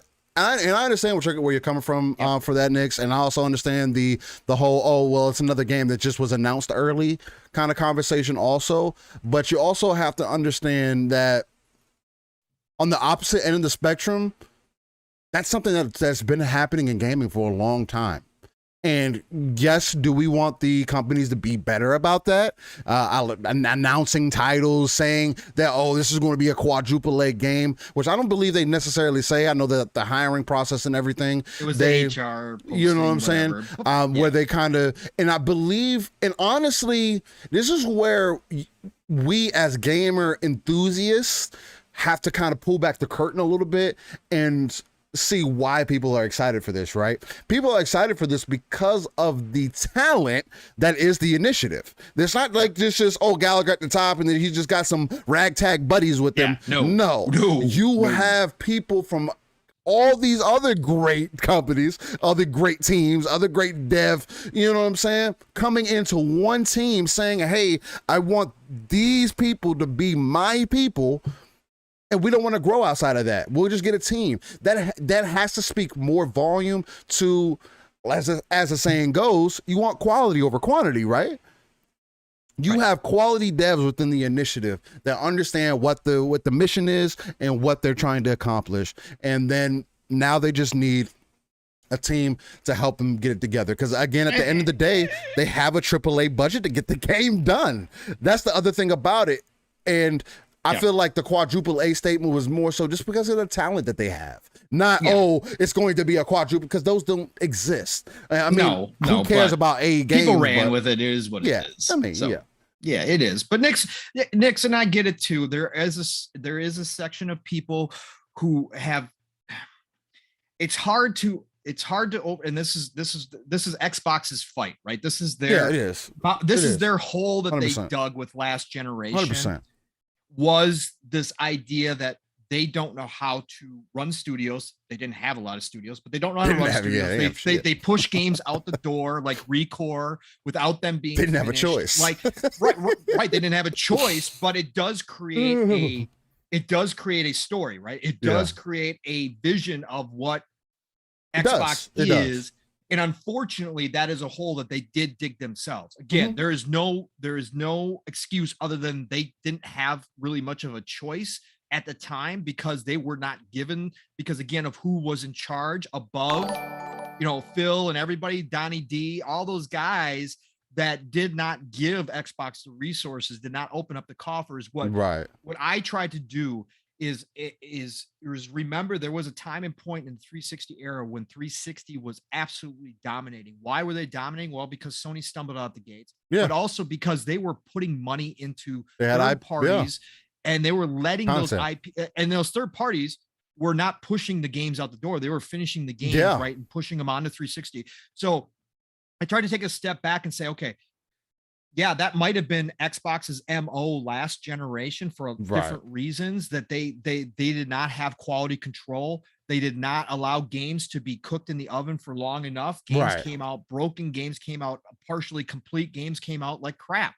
That, again, I don't deny that there is some of that to that, but I try to take a step back now and look at what they are doing. And the mere fact that they are taking a page out of Sony's book and announcing games really early on, and giving us that promise and hope, but they aren't putting dates out there, and they're not going to force these studios to push these games out the door because they have so much content. They don't have to do that anymore. They are going to allow these games to bake. And if you're one of those people that does not like to see games early, I feel you. I personally don't. I don't have a frustration with it. I enjoy it. Now, they set themselves up and they have to deliver at the end of the day. Sony delivered last generation. Spider-Man was shown early. God of War was shown early. But guess what? When those games showed up, they delivered. Yeah, they delivered. Spades, right? They delivered. And that's what made their last generation. That's what did it for them. Now, Microsoft has taken that same course of action in some ways. They're taking that page from Sony. Guess what?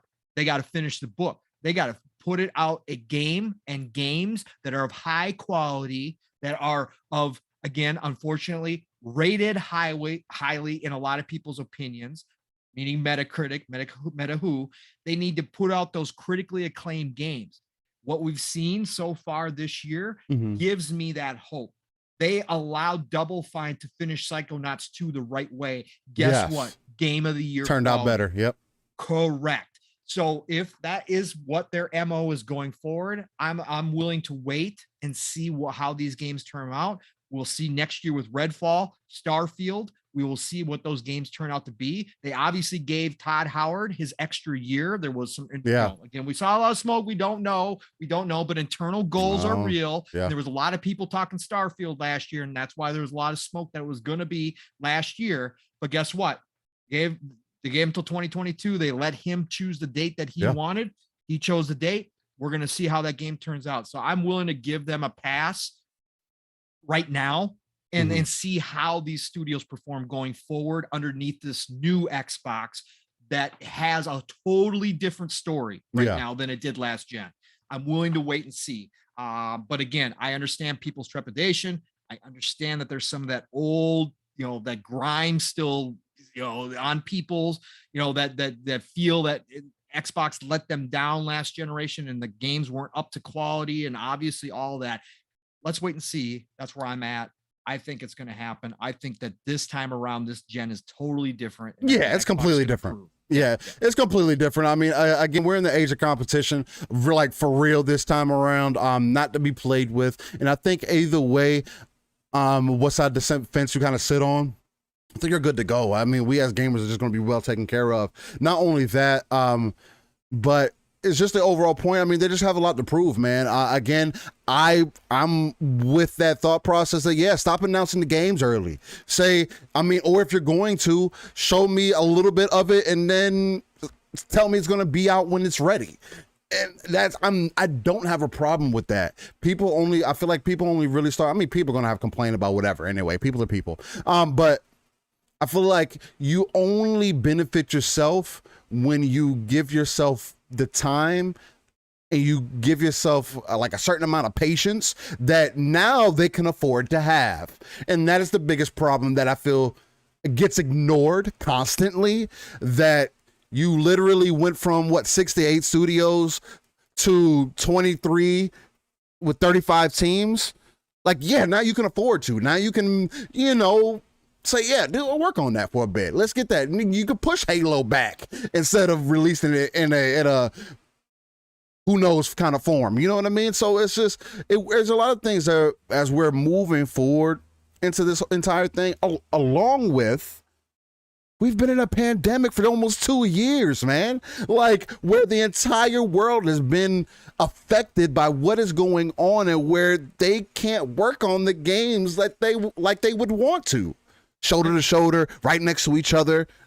They're not doing that mostly. The only team that hasn't been is Insomniac. That's the only team that seemingly has not been affected in the entire industry. And Insomniac, I give the utmost props to Insomniac. Yeah. They are the superhero of game dev right now. The superhero game dev. They are, literally. But yeah, man, so I think it's just like Sick was saying in the chat. I think it's a bit of a concern trolling, but everybody deserves to have an opinion. It's definitely worth a conversation. Again, we understand the fear because, again, you got to show and prove. You haven't been able to before because you didn't have the assets to you. Now you do. What are you going to do with it? People are interested to see what Microsoft is going to do with their move. So yeah, and if you're looking to last gen for any sign of what this gen could be overall, then just look at the Forza Horizons, look at the Gears 5. Yeah. Those games came out well done because they allowed those studios to finish their games. They didn't force them out the door like they did some of the smaller games. So again, just look to that. They now have a gigantic portfolio of studios and content that they don't have to force out anymore because there's so much that they can slot them all in as necessary. If one team has to push it because they need more time, they will have another team that is probably ready to go and they can move that one backwards or up, I should say, in the release date and get it out in that slot. They're going to be able to do this now throughout this gen, and it's only going to get better and better as these teams continue to grow, as they bring in more teams, which we know is a win, not a if.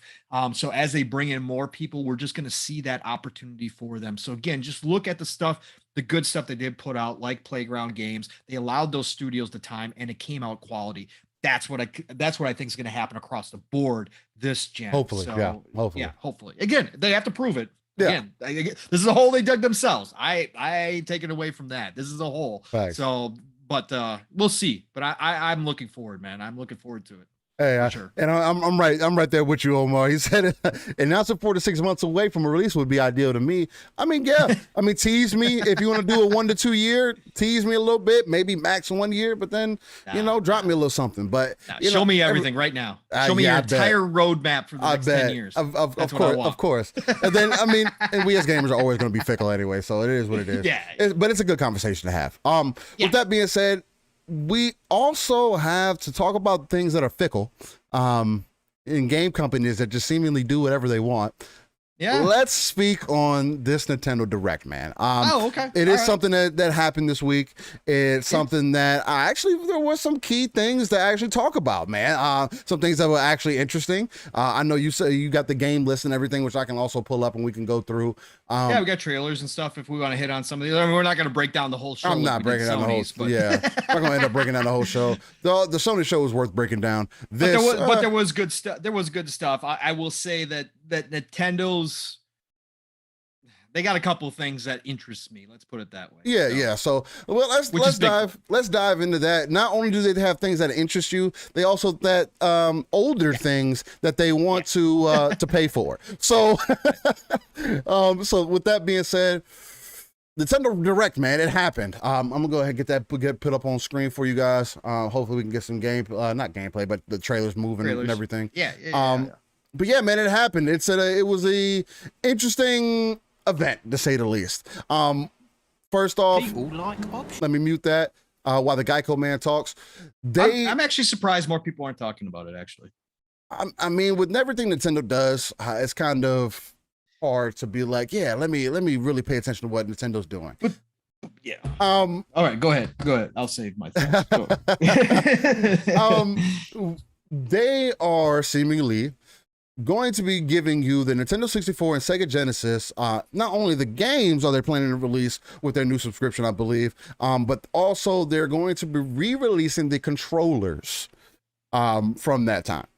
They are giving you the privilege, Steel, to rebuy the Genesis and N64 controllers. That's the way to look at it. And then rebuy the games. They're giving you the privilege.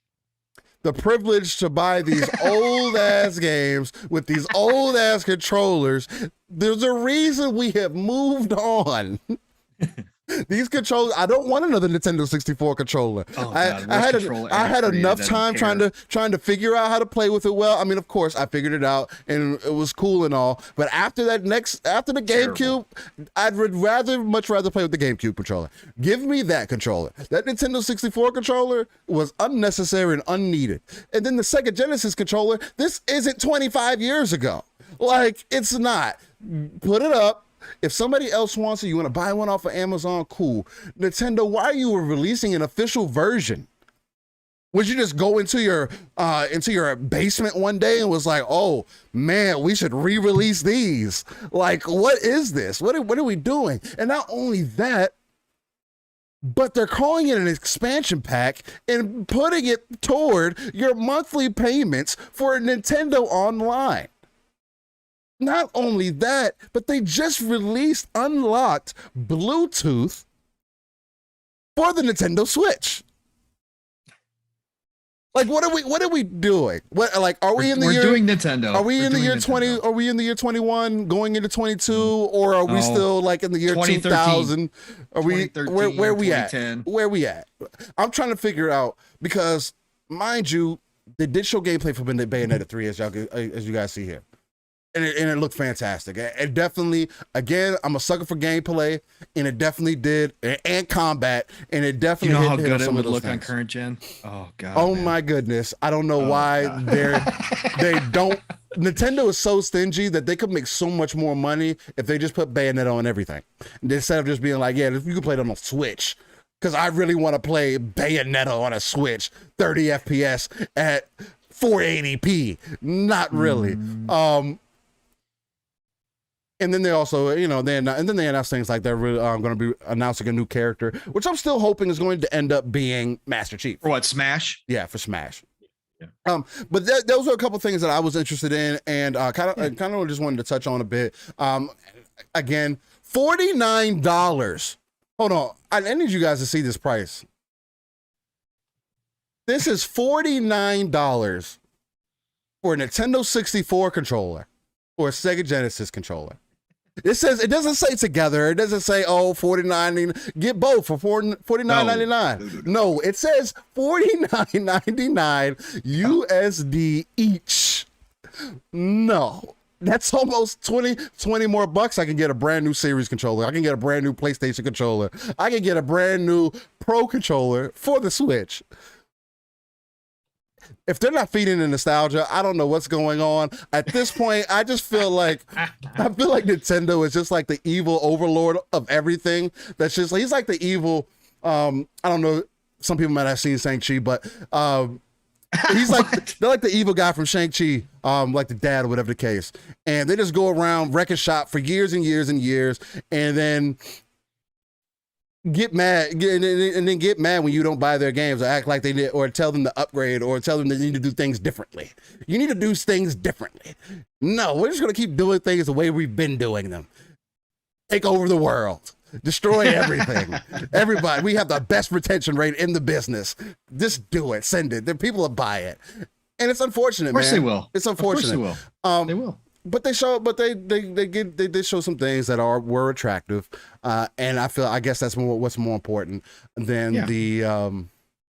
them showing what kind of controllers you can get from 25 years ago, 20 years ago almost. But yeah, UK lad said they are selling trash. Well, I mean, cardboard in some areas would be considered trash, and they did sell that. So, he said Nintendo's doing the hustle for Sega, selling their controller, which is what's even more hilarious, because why is there a Sega product with Nintendo? Like, they had this beef before back in the day. Like, you're really being petty. Like, you are really being ridiculous at this point, and are like just bullying people and being like, we can do whatever we have the connection to Sega that Microsoft doesn't. Now what? And watch Nintendo just down the road just buy Sonic, and then now Sega, Sonic, and all the other IP with Sega is just locked to Nintendo. Oh, don't do that! Don't say what that. If that's Steel? what ends up happening? Nintendo comes out acquisition season. Stop.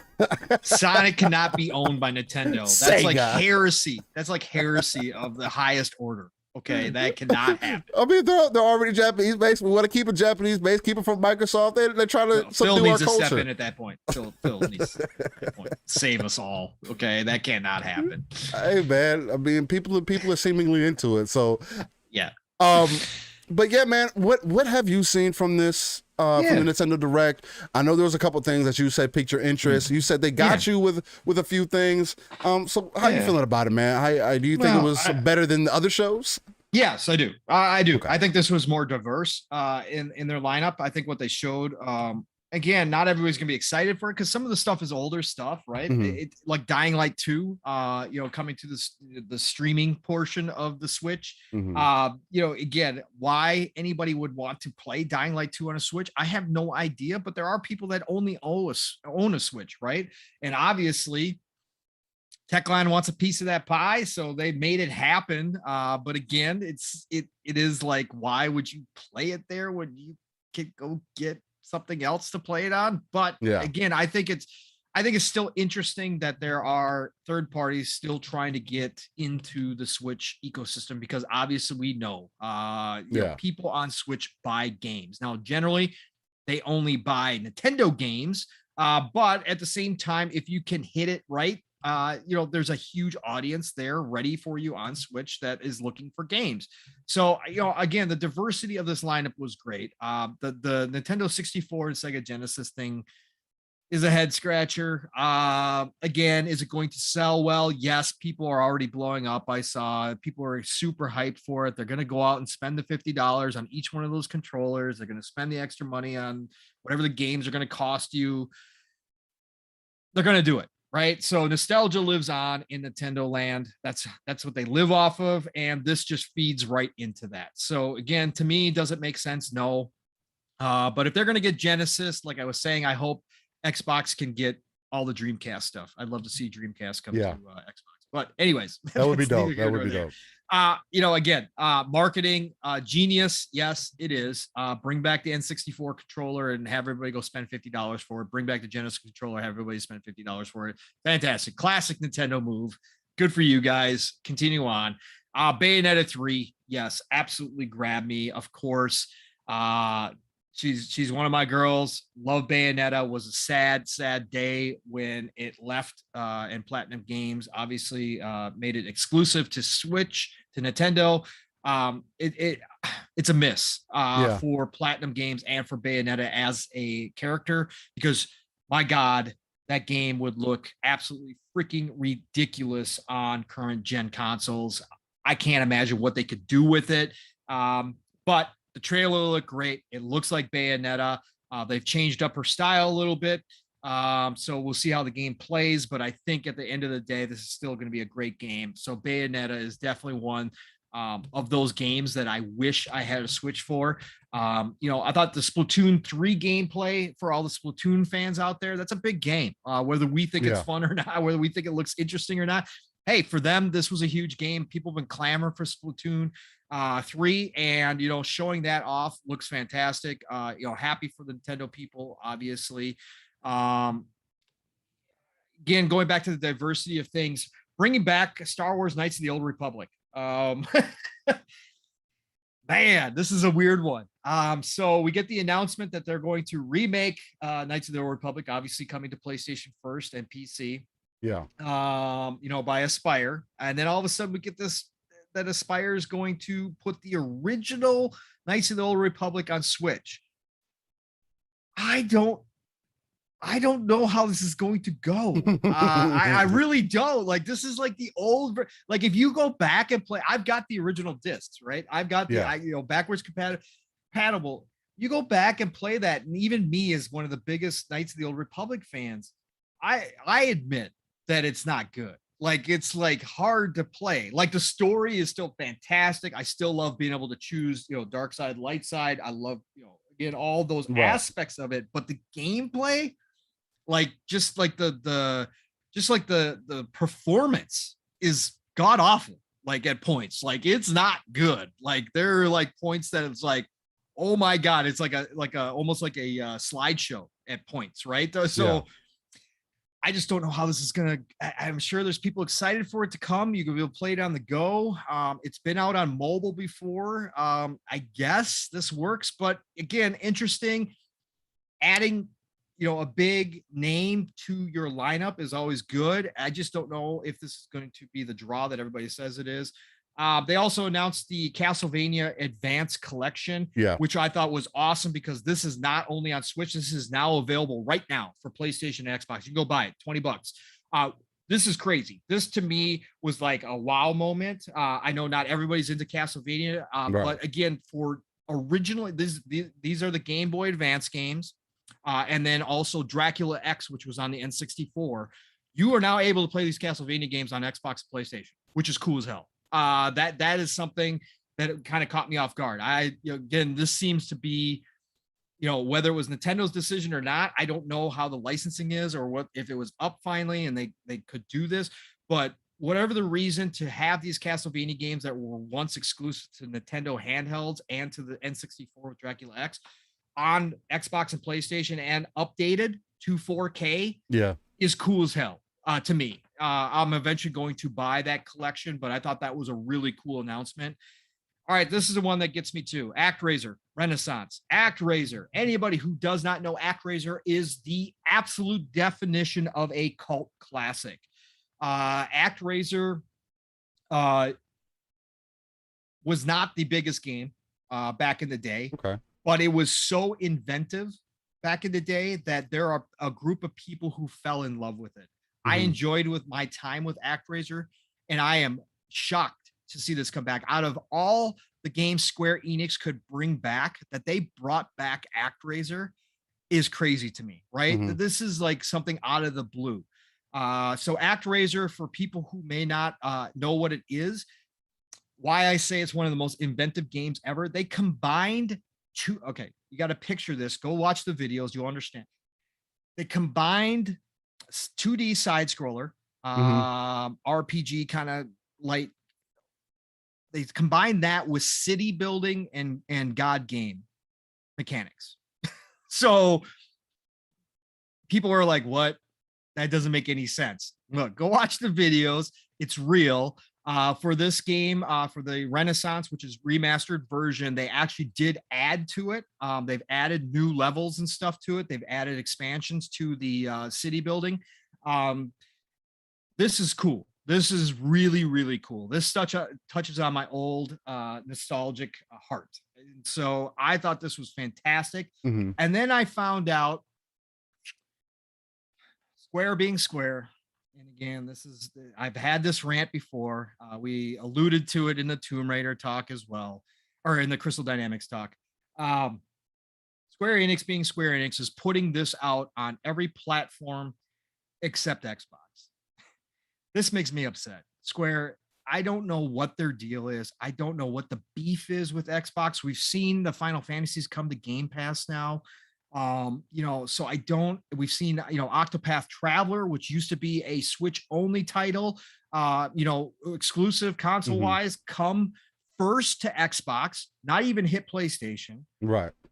This makes no sense to me. Why are we still doing this in 2021? Again, smaller studios, smaller Japanese studios. I understand sometimes budget wise, because there are costs involved, you have to make that decision. Okay. And I understand completely why they would stick with Sony or why they would stick with Nintendo and not bring their games out on Xbox. But we're talking about Square Enix here. This company is one of the biggest producers of JRPGs, one of the most famous producers, probably the most famous producer of JRPGs in the world. Why would you not in 2021 be putting your games out when we've heard that they were extremely surprised and happy about the success of Octopath Traveler on Xbox, on Game Pass? Why would you not even Game Pass? Why would you not just make this game available for Xbox? This makes zero sense to me. Square Enix needs to change their ways. I'm almost to the point, when we were talking acquisition season, Square Enix was not, I know a lot of people would love for Microsoft to buy them, Xbox to buy them. I'm almost at to the point just out of spite that they got to buy Square Enix just to say, haha, now you guys have to make games for our console. but that would be I just, I know it's so freaking petty. But I just don't understand it. I don't get it. I don't understand why in 2021 we cannot do this. I from a company as big as Square, I don't get why these decisions are still being made. It just frustrates me. But anyways, I'm happy for everybody on PlayStation, on Switch, on PC, even on mobile, that you're going to be able to play ActRaiser. It's just that Xbox only fans aren't going to be able to get this game, which sucks. But ActRaiser is a cool ass game. I thought this was a cool announcement out of the blue. Did not expect this one at all. So that was great. Project Triangle got another trailer. Hey, what's the name of the game? What? Project Triangle? Yeah, well, now it's called Triangle Strategy. Oh, nice. It was Project Triangle, that's a great name. They've gotten really creative. And it's a strategy turn-based Final Fantasy Tactics clone is now called Triangle Strategy. Project Triangle to Triangle Strategy. I like it. Yeah. Good name change. There you go. Excellent. Coming creative. Out March 2022 game that I am going to be jealous about because, again, like I said, it is a Final Fantasy Tactics clone from what we've seen. It looks amazing. Mav is hyped for this. Anybody, again, this is right up my alley. So this game looks cool. I can't wait to see how it comes out and how they do it. I hope it has a job system like Final Fantasy Tactics. That's what made Final Fantasy Tactics amazing, was a job system. I hope this one does include that as well. That would be huge. Metroid Dread got another good look with an extended story trailer. Yeah. Again, nostalgia-wise, the old Metroid fan in me. It looks good though, man. Like it looks great. It looks good. Great. Metroid Dread really does look good. I ain't gonna lie. I know people were downplaying it and everybody, wants the next Metroid Prime. I get that. And a lot of people were kind of disappointed when Dread showed up. But again, watching the videos, it looks damn good. Metroid Prime would be playing at my heartstrings. That's playing at my heart. That's like saying, I don't know what that's like saying, but that's really pulling on their heartstrings. I remember the original Metroid Prime. Yep. And that was an experience. Yep. That was like, and it was like super creepy too. Like it was dope. I liked it for the time. So I'm definitely right there with you. But Dread doesn't look bad though. It doesn't look bad at all. No, it doesn't. It doesn't. I think it looks great, actually. Yeah.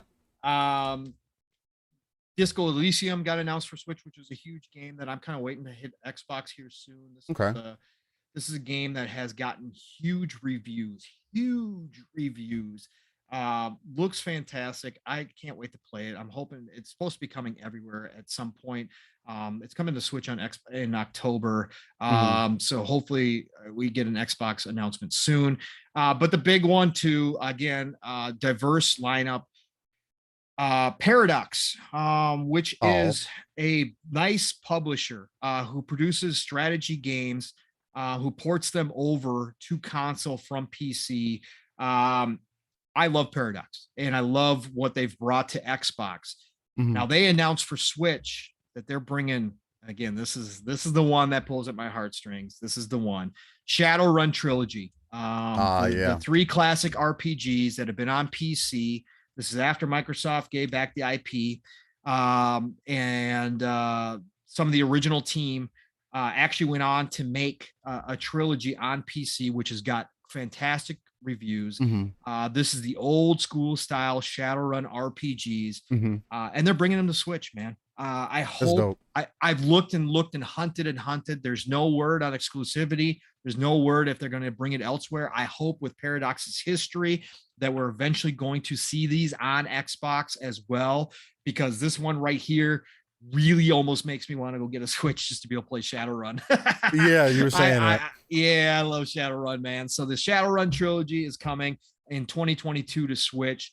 That's a big get. Again, I hope it's not exclusive. I hope it is that Paradox is just going to release it there first, and they're working on the other versions, because I would love to see this trilogy come to Xbox and even PlayStation. Shadowrun is a game for all of us old school RPG players, cyberpunk fans. Shadowrun is the epitome of a cyberpunk top-down RPG. I need it. I need this to come back. I want the Genesis version to be remastered. I'd love to see that happen as well. But in the meantime, I'd love to be able to play these three that they came out with. Again, got great reviews on PC. Go look at the reviews. Looks fantastic. Yeah. I can't wait. So this one was a great get. But again, diverse lineup. That's what I'm talking about. Diverse. Again, some of the older stuff, I understand, not for everybody. Everybody's kind of like, why? And I am too, like Dying Light 2 streaming. Okay, great. Fantastic game. Love Dying Light 2, but why would you want it on the Switch? But hey, again, there's people with Switches that are only Switch players. So I get it. The more opportunity to play, the better. Yeah, on the go. So yeah, no, I thought the overall showing was great. Again, it's Nintendo being Nintendo, but I thought this direct here had something for everybody. The Splatoon 3 announcement was great for the Nintendo fans. I know that for a fact. I know you were talking to Still, you didn't mention, but Kirby looked good for you. Yeah, no, Kirby is definitely one of the ones that you that I didn't surprise you didn't mention it, but I'm not a Kirby fan, so I don't. Oh, okay. Well, I can feel that. I'm a low-key Kirby fan. He was one of my favorite characters, Super Smash Brothers. Or just Smash Brothers overall. He's always been one of my favorite characters. He's kind of been one of my favorite characters as far as like in that space. If it wasn't Sonic, it kind of was Kirby. Just because I just thought Kirby was dope. You can absorb people's powers and then kind of become them. I always thought that was interesting. That take on it was just amazing to me. But them finally putting Kirby in a 3D space, I think is the most amazing thing. Just because if they do it right, that's what makes me salty about Nintendo, is that they may make it super simple, where Kirby can have some complicated parts to him, right? You have different combat. He has different types of things that he's able to do. He can float in the air for mad long. He can turn into a brick. He can absorb people. There's so many crazy things that you can do with Kirby, man. And to really capture the character, especially like in an adventure game, that if they do this right, it could definitely hit home for Nintendo. Again, put Kirby towards the top of the list again. I feel like because he's not currently there, right? Typically when you think of those types of games, you're not really thinking of Kirby. Kirby doesn't really make much noise like that. I know the cartoons and things were dope back in the day, but other than that, like, he doesn't get the recognition that I feel like he should get. But I mean, how much recognition can you give a pink blob or a pink ball of that absorbs, that's just a trash can? It eats everything. Yeah, that eats everything, exactly. I guess it's not for everybody, but I think it's an interesting take. I mean, I want to see what they do. Get Kirby his first 3D game. I think that's going to be the most amazing part. Other than that, an old KOTOR is not going to do anything for me. Definitely on a Switch. I have a Switch. I'm not going to play KOTOR. I'm going to play the new version because I'm bougie like that. And those I can't go back to that. I'm not doing that. Nah. Even seeing the gameplay on the Switch, I was like, I can understand why this can run on a Switch. Yeah, I don't understand why you put it on the Switch, I'm not gonna say I don't understand that either, because I do. They're doing it because KOTOR was announced for getting getting remade, and this is them taking advantage of not only the nostalgia but the hype. This is exactly what that is. Right. And the only other thing was just like I talked about in the beginning that I just feel like is petty. It's the whole Switch is the expansion pack thing, man. Like it just blows my mind that we have all this emulation that's available to us. Correct. And Nintendo says, you know what? I'm tired of them torrenting our games. I'm tired of them downloading our games that you probably bought 6 times in the last 2 decades. We want you to buy it again and buy this $50 controller. I don't know. It's not like you have to. I mean, it's an option, but I just think it's insane, man. But again, they did show something for everybody, so I guess that's the most important part. Nintendo's still doing their thing, and that's remaining at the top of their class as far as gaming goes, and reaching that audience at least for sure. Yep. Well, I mean, with that being said, I mean, we got the big topics out the way, man. I know what else we got on here. Guardians of the Galaxy showed some more gameplay. I'm kind of a little bit more interested into it. Again, as a Marvel fan, I'm down for it. I'm very interested in it, and I may end up buying it just to give it a playthrough. Okay. But it's also going to depend on what's going on, right? It's not one of those where I'm like, oh, I need it tomorrow. No, it's one of those to where if I need another single player game to play, that might be one that I pick up just to give it a playthrough, see how they do on the story building, the world building, how they do as far as like establishing their characters from the cinematic universe. I know Avengers had a hard time doing that, the game. They had a hard time doing that. And for me personally, at least, this game, I don't mind the characters. I think they pretty much nail them as far as their design goes and everything. They don't have to be spot on. Like Chris Pratt doesn't have to be in the game. I actually feel like the guy, whoever they have, he's too busy doing Mario. So. I mean, yeah, and we got Chris Pratt doing Mario, so it's like that's a whole different conversation. I just can't imagine Chris Pratt with an Italian voice saying, "Oh, it's me, I'm Mario." He said he's working hard on it. So we'll see. Hey, if I can do a slight Mario voice, I'm pretty sure that if he put some work into it, he might be able to do it. But still, it's just so weird, man. Like Chris Pratt, out of all people, to be Mario, and it's going to be an animated movie. Like that's so weird to me, man. You get Michael Key though as Toad. I can't wait to hear that one. That's. It's gonna be so strange, man. Dude, this whole thing is gonna be strange. It's gonna be strange, but it's made for the people that made this. Sidetrack you. No, you're good because it's made fun. I mean, that's because that's a light topic too. It's made by the people from that made Despicable Me, and Despicable Me are amazing movies. My daughters love those movies, so they might love this Mario movie. So I don't know. They make good movies, and the animators know what they're doing, and as long as the voices line up. I mean, who thought that Steve Carell could be a good Groot? I mean, I wouldn't have called that, but. He sold it for me, so I guess those options are out there. It's just crazy to think about. Other than that, what else we got going on? Xbox dropped an update to Edge browser that apparently makes it easier to play Stadia games and access Discord for those that are interested in it. I know I saw some people on, shout out to the homie FC Violent. He was saying that the game bar doesn't work for him that well on PC. I know for me, I've had my issues with it. Is it a big issue? No, I haven't had like big issues with it or whatever the case. Usually it works pretty flawlessly for me. I know sometimes me and you have an issue connecting via the game bar, but usually if I just leave the party and join back in, it usually fixes itself. But other than that, like, I rarely have issues with game bar like that. It actually works pretty flawlessly. I did have a issue here recently when I was playing Kenna, because I was trying to record like clips or whatever the case might be, take screenshots, and it was giving me some issues for that, but it didn't give me the issues the following day, so it could have just been like a glitch at the time or whatever the case. So other than that, what else we got going on? Chorus finally got a release date too for December. Chorus, for people who don't remember, this game was showed back in May of 2020.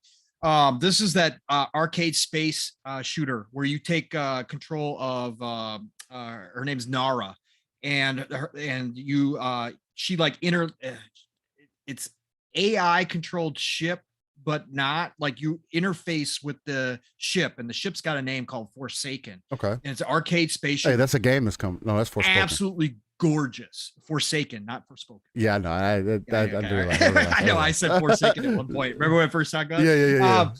Yeah. But Chorus, this game has been, everybody was curious whether or not it was going to hit in 2021. A lot of people, including myself, thought this game was supposed to be in Game Pass, but it's not as of this moment. But it's not going to be a full price game.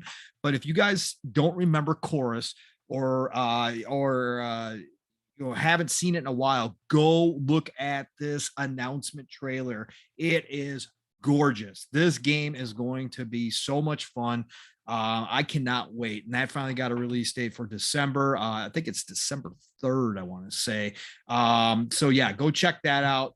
Oh man, it looks beautiful, man. I love space games. I think that's like I haven't had one that grabbed me in a while, other than Mass Effect. Just the graphics wise, what they can do with space and what it can look like. Oh man, I can't wait to see this. Mass Effect showed me like we need to start really working on these space adventure games, because there's so much that you can be done. Like that was the number one thing that made me kind of salty about the first Mass Effect, because I was like, you have all these worlds you could have done. So I mean, at the time, of course, I know they couldn't. They only had so much to work with, but imagine that today, to where it is so expansive and there's so many different things. It's like what's the game, No Man's Sky, but with like a good story to it, like a Mass Effect type story to it. You know how amazing that would be.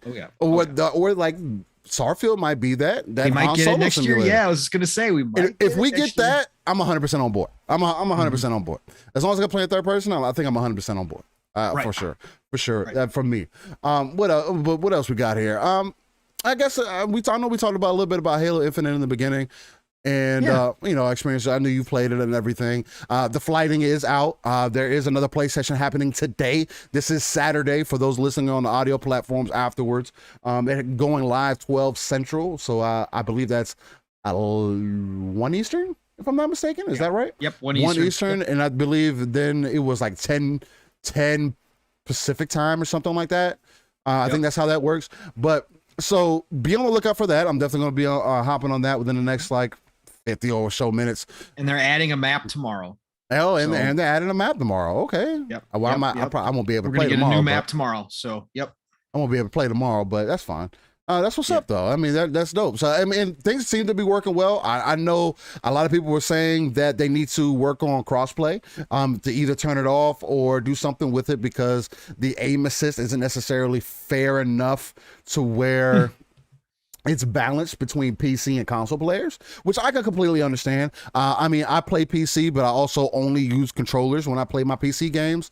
So, and I noticed the difference. Even me using a controller on PC, I noticed the difference. I'm talking about input lag. I'm talking about the way that the joysticks feel, everything. It feels completely different still compared to the console. It just does. Now, on console, like the thing that I enjoy about Destiny so much is that they've pretty much nailed it. Right, as far as establishing that difference. Like you can get on Destiny and have a good experience with the controller, crossplay, going against PC players, and it feel fair. And what people are saying, they were saying they don't feel like it's to par so far in the current experience. And who knows, they might change that when it gets to the real game. Halo was never known for having auto aim really, or at all. So if they're going to, my biggest point with this and why I wanted to bring it up was because it is a good point. Because if they're going to do this, they need to take the Destiny approach and do something with it. I understand that Halo doesn't traditionally have aim assist or whatever the case might be, but if you're going to enable crossplay, you have to make the playing field as even as possible. And having people use keyboard and mouse, a mouse is 1,000 times more accurate and 1,000 times faster than someone who has a keyboard. Now, I mean, than someone that has a controller. Now, can you kind of make up the difference if you're a decent player? Yes, but keyword, you have to be a decent player to keep up, and that's going to turn so many people off if this is going to be the way that's going to be day one. Crossplay enabled, no control, because that's the other thing too, is that I know they said they were gonna have input based matchmaking, so controllers play with controllers no matter what system that you're playing on, and mouse and keyboard plays mouse and keyboard no matter what system you're playing on, because I believe they are enabling keyboard and mouse support for consoles also for Halo, if I'm not mistaken. If I am, somebody let me know in the chat. But they have to balance it out if they want this game to work the way that they want it to, especially as a free-to-play game. Is putting that work, and who knows, that may be be the next thing that's coming. Who knows how old this build is? I don't think they stated on how old this build is that they gave us this time.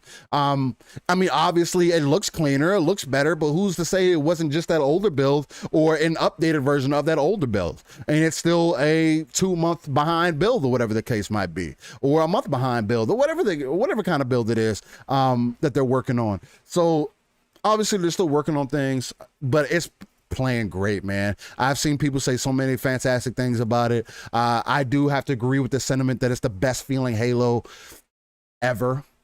Honestly, it feels a lot better than 4. I would say no. It feels a lot better than 5. Of course, it feels better than 4. As far as like recent entries.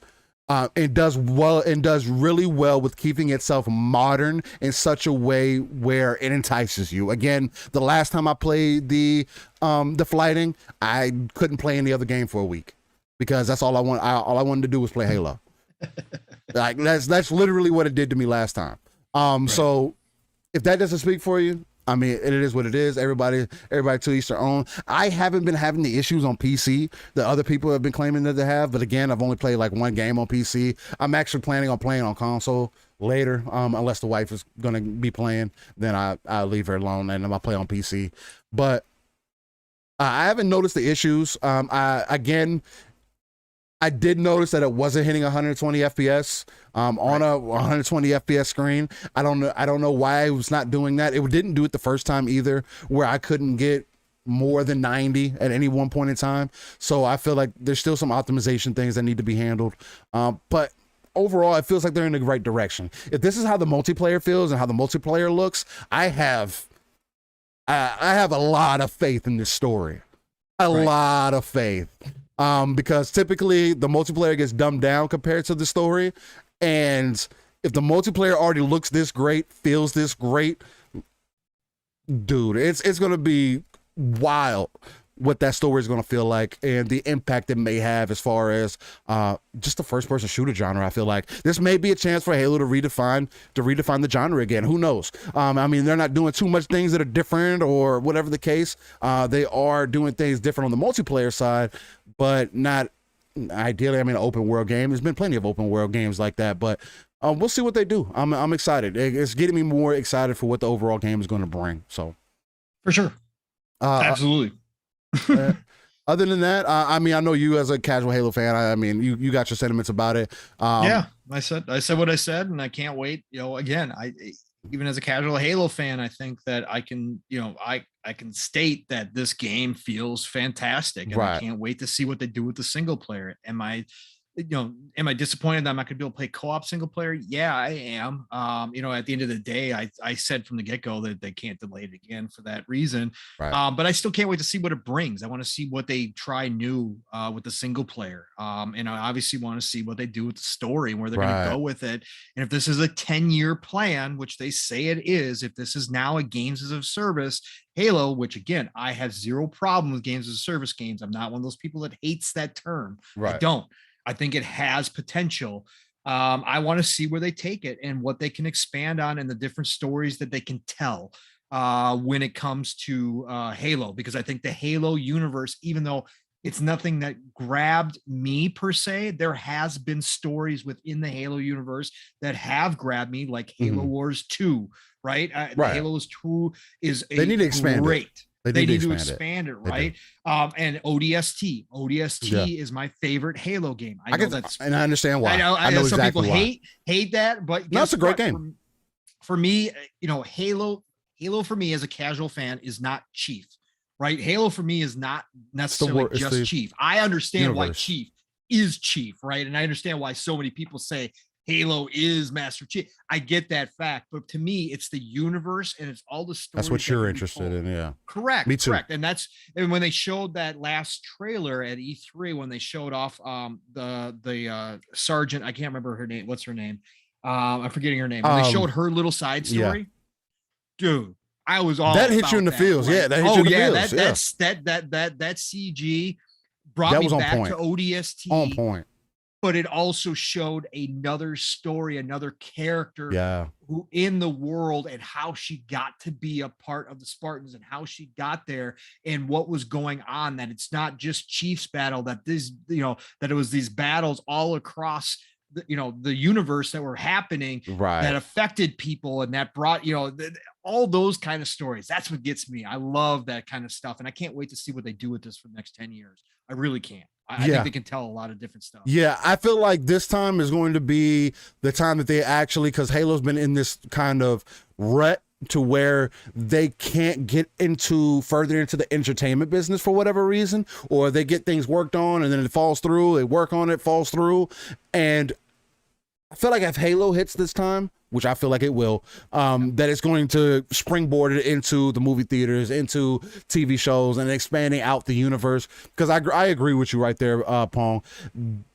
The first Halo did such a great job bringing fear to the table. The second Halo, same thing, bringing fear to the table, giving you something, an experience, having you enveloped in the world and worried about running from these creatures known as the Flood, and the way that they just attack you, especially on the higher difficulties, the aggressive nature of a lot of the enemies, not just the Flood, and the approach on everything. ODST was the same way, where it kind of brought the humanity side to it, right? It kind of grounded Halo more, where you are scared of the elites, because ODST soldiers, I mean, they're super soldiers too, but they're not Spartans. You know what I mean? They're not as strong, and ODST did really well representing that too. To making you understand that no, you're not a Spartan. Don't go around here thinking that you're about to just slap up everything. No, you better calm it down. This is more like a Battlefield kind of Call of Duty scenario. You're just a regular ass soldier. Get out there and be careful. So and just the stories, the stories within New Mombasa during ODST too. Just again, I understand why Halo fans just. I'm right there with you, man. But I just like that. I just like the storytelling in ODST. I thought it hit me a different way, and it actually drew me in. Whereas other Halos haven't done that. That was just me. Like I'm right there with you, Master Rec. I want them to be able to do something, because I know this whole 10-year plan is supposed to be, we want you to be able to focus on your Spartan, your experience. He was saying, I want a Halo RPG, create your own Spartan.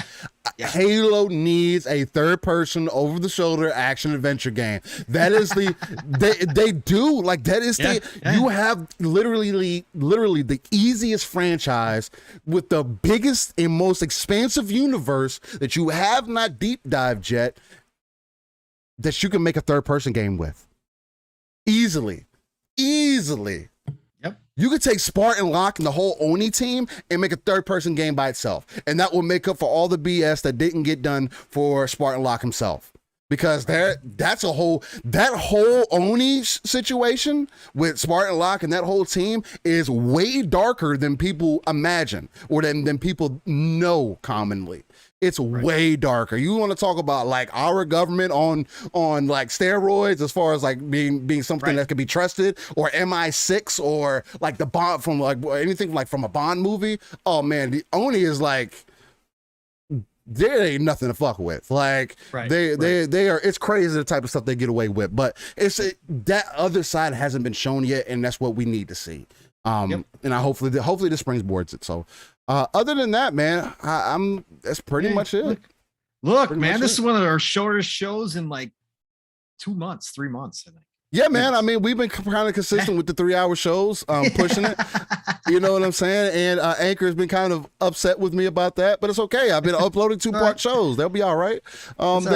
They can get some more of this living split screen action. But with that being said, the Halo again flight is coming out here shortly, within the next 40 minutes now at this point. What we're going to do now is continue to wrap up the show. Shout out to some more people in the chat, and then get into this Day in Gaming segment as we lead the people out of here, man. So let's do it. Just to shout out some people again, man. If you're here, holler at me in the chat. I'm going to scroll up the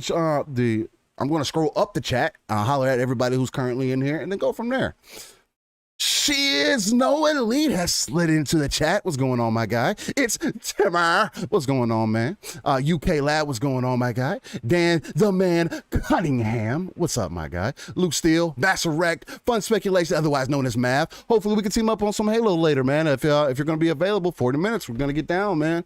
Unless my kids need some help. Mass Erect, what's going on, my guy? Again, like I said, Mass, you're not gonna live that name down. Then who else we got in here? Nam Omar had some fantastic things to say today. Luke had some fantastic things to say today. Video games. I'm losing Luke though when I say ODST is my favorite though. Oh, really? He threatened me. He said our friendship was not going to be there. Again, I understand why ODST is your favorite. It's not my favorite, but right. I understand why you enjoy it. I'm kind of torn between Reach and I'm kind of torn between Reach and 2 for me personally. Yeah. I'm somewhere in the between, just because Reach made it really personal, and especially introducing the story before 1. And it was so impactful too, man. Like the way, and the multiplayer was actually solid at the time, but that's neither here nor there. I think I shouted out Luke Steele already. Who else we got in here? We got 3 Bits in the house. 3 Bit is in the house. What's going on, my guy? Sly Crow. What's going on, my guy? ATL in here. Nix is in the house. He said 2 hours, question mark. Yeah, man, 2.5. We got to give it to you. What else we got in here? Looks like about damn near about everybody. If I missed anybody, holla at me in the chat. Vic the Click, there you go. I knew I was missing somebody. Back is still hanging around too somewhere. So yeah, he was talking about how the flight. Oh, did you say back? Okay, I believe. Yeah, what did he say? Was talking about how the flight test was good, but sweaty AF. Yes. Oh yeah. It is sweaty in there. Woo. Yeah. It is a tough run, man, right now. So. Yeah, no, it is. It definitely is. 3-Bit says Halo 4 personalized the Chief and Cortana's relationship. I think that's also why Halo 4 gets the hate that it gets, is that people didn't like that, which again, I'll sit here and say over and over again, why do you not want to feel more connected to your character? But that's why you liked your other single player over the shoulder games, was because you felt connected to your character, because the story was, you felt like you were part of the story. Now that they do that with Halo, you don't think that that's a good direction? Like, that's what I don't get. Like, people give 343 flack, which I understand in some points, but there's a lot of points that people use where it's just like, I don't know, man. I feel like you're just being overly critical, like honestly, but this is me.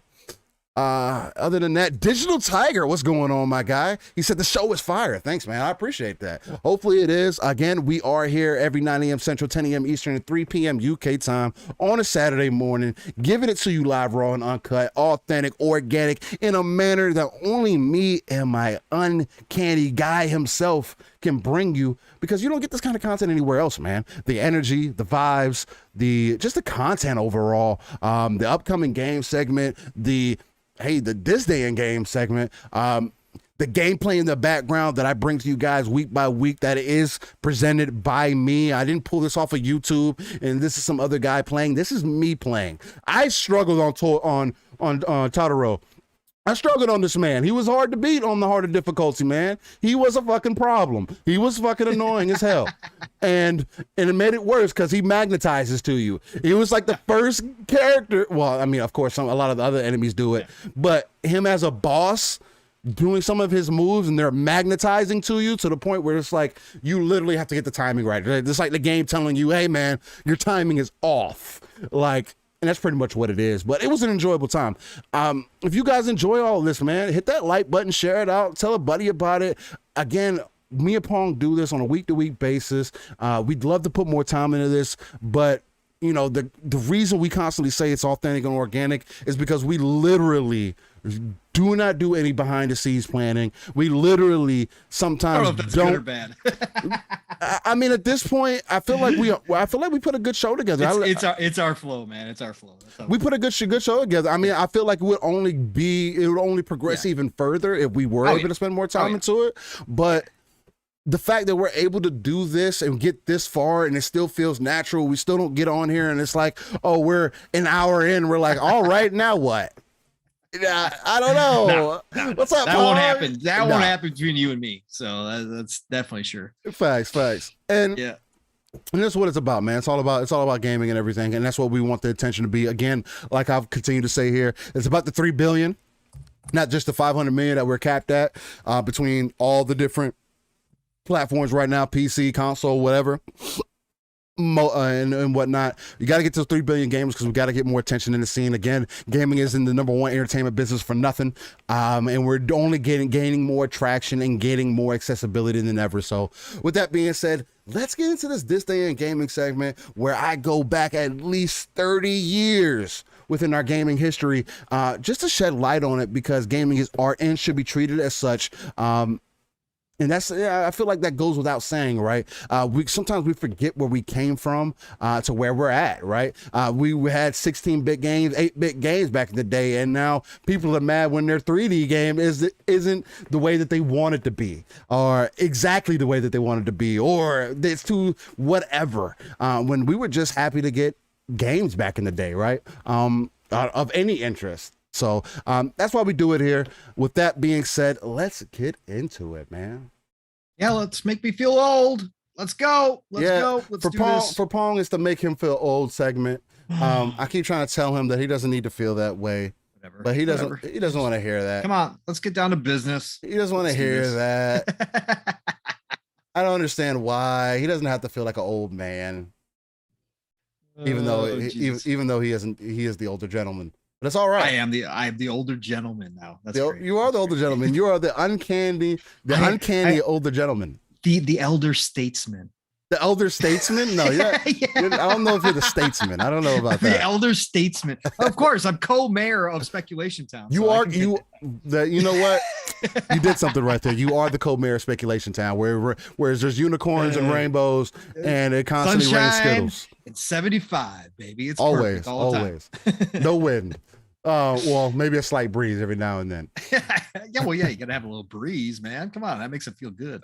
There you go. You go. Right between the cheeks. Pause. With that being said, starting in 1997 on this day in gaming, PlayStation released, I feel like I actually remember this, and this again gives the perspective of how long PlayStation's been doing things. PlayStation released Mega Man X4, so 14, if you wanted to look at it that way. Excellent game. That's crazy to think about that PlayStation was been out for that long. Crazy. Getting at it. PlayStation also released Resident Evil Director's Cut in Japan.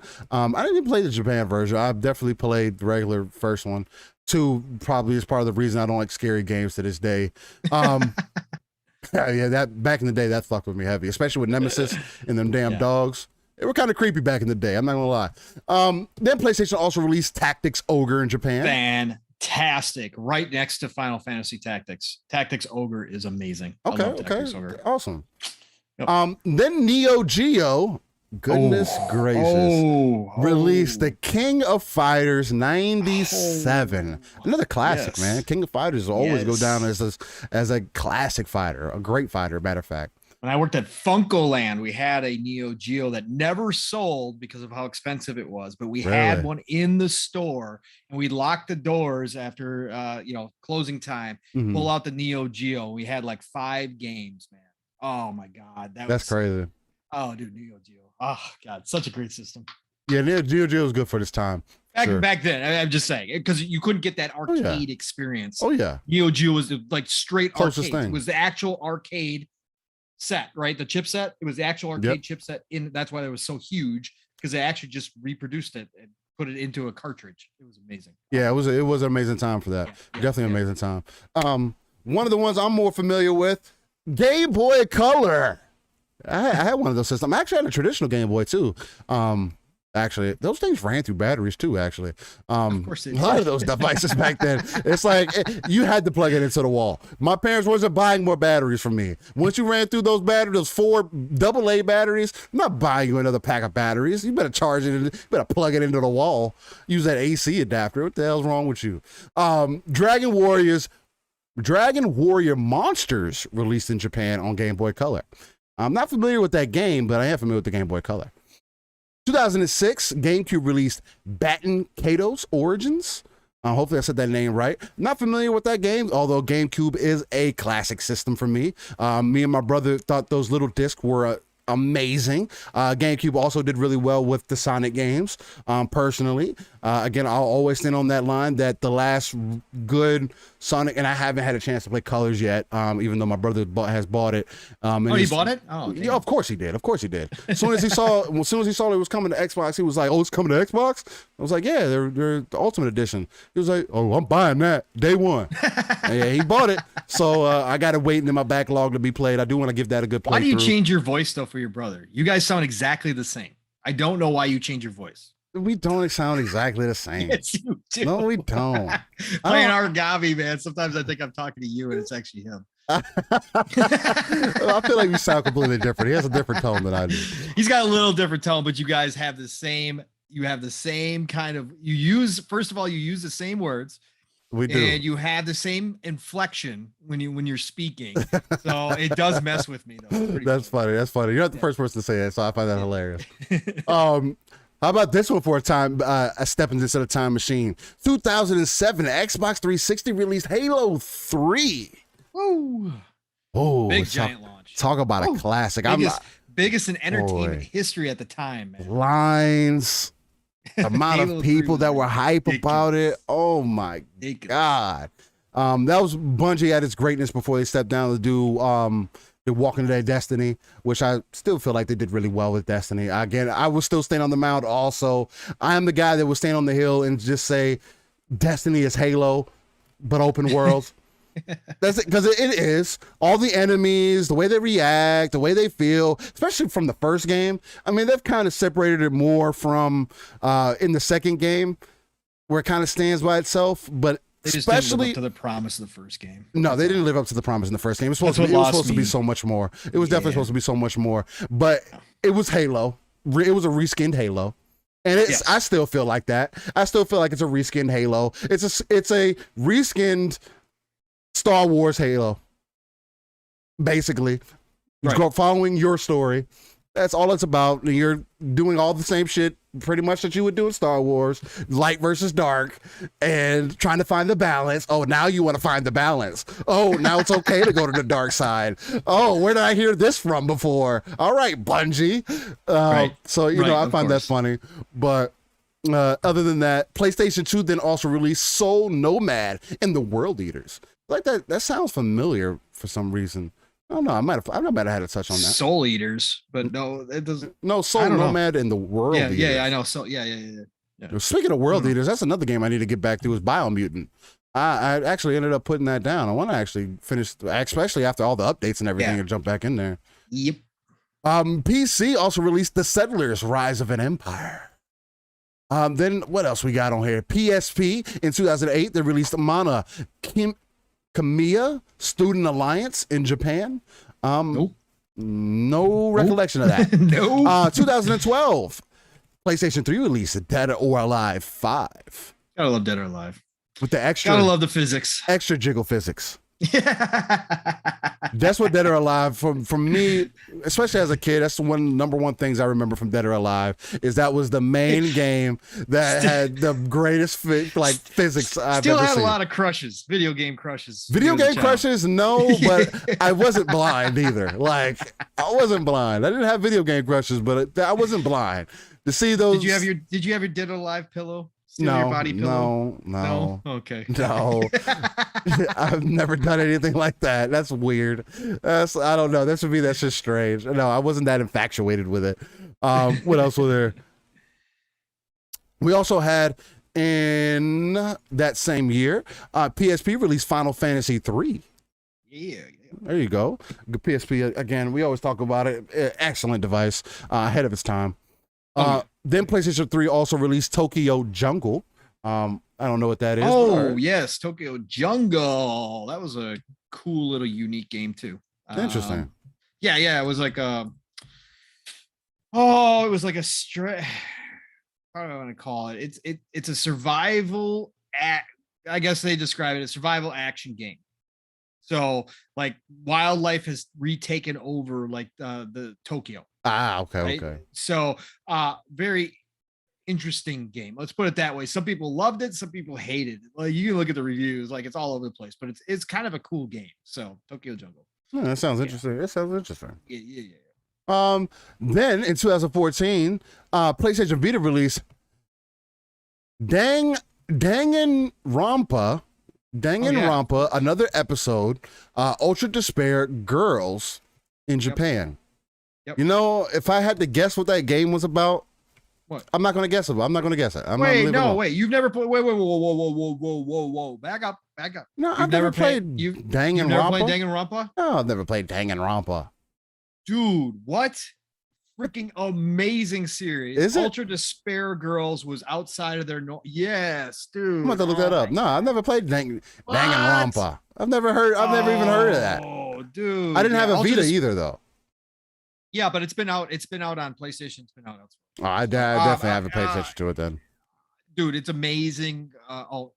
All right. We're not gonna get into it now, but Ultra Despair Girls was they changed up the first one was more RPG narrative driven. You had to figure out who was the killer, blah blah blah. Okay, look, it's classic. They even got an anime out on it. But Ultra Despair Girls was they kind of went with almost like a first person shooter style game. Yeah. So totally different. Interesting. Totally different. Yeah, totally different. But yeah, no, good stuff. Interesting. I'm going to look at some videos of that. That's awesome. Yeah. If you're saying it's pretty good, I'm going to look at that. Oh yeah, no, it's a huge classic. Yeah, Danganronpa is a huge classic. All right, and then also on PlayStation Vita, you had Dungeon Travelers 2, the Royal Library, and the Monster Seal in Japan. Then on iOS in 2014, you had Final Fantasy Record Keeper in Japan. Then on PlayStation 3, you had The Legend of Heroes, Trails of Cold Steel 2 in Japan. Yep. Then on PlayStation Vita, they also released The Legend of Heroes, Trails of Cold Steel 2 in Japan. Then in PlayStation 4, in 2015, you had NBA 2K16. Actually, I feel like that was like the last time 2K was really good. I know 2K with the next gen graphics and everything. I feel you on that. That's one thing. That's a completely different discussion. That's graphics. I'm just talking about as far as like gameplay wise and everything. I know. 2K16 was definitely like there, especially for like the park and everything. Because when I play 2K, that's what I do. I play the park. I play online. No, I mean, I play career too, and like y'all are doing like team playing shit now, which is something I've always thought was dope. About 2K is like, yo, anytime anybody asks me to play, I'm like, you trying to team up? Let's play somebody. I think that'd be dope. And I never did that with anybody. And I don't personally want to spend the money on 2K, but yo, if somebody wants to invest in 2K, I'll run the game. I'll run some games with you. Buy me and Pong a copy, by the way. I'll just play it. With that being said, also PlayStation 4 released The Witch and the Hunted 100 Night Revival Edition in Japan. Awesome action RPG, underrated action RPGs, both 1 and 2. I feel like I've heard of that. Yeah. Then in 2018, PC released Pathfinder Kingmaker. Yep. Then Nintendo Switch released Valkyria Chronicles 4 or Valkyria Chronicles 4. Yep. Okay. And that was released on the Nintendo Switch and the PlayStation 4. Shout out to everybody who's interested in that. People didn't like it, but it's good. It's okay. Decent. And then 2019, I remember when this released, Android released Mario Kart Tour. Of course they did, because why not? I mean, Mario Kart sells gangbusters anyway. It's like that game that sells regardless. It doesn't matter. And then PlayStation 4 released Mafia Definitive Edition in 2020. Yeah, I want to buy that trilogy. I got to get that trilogy. I'm waiting for it to go on a deep discount, but I want to get that trilogy. Yeah, I never got deep in the Mafia. I am a fan of Mafia, is but fantastic. Like Mafia movies and whatnot. But yeah. Other than that, that is your This Day in Gaming segment. This is your episode 26, halfway into a year officially into us doing this podcasting thing. But I think right around our year mark is when E3 is back.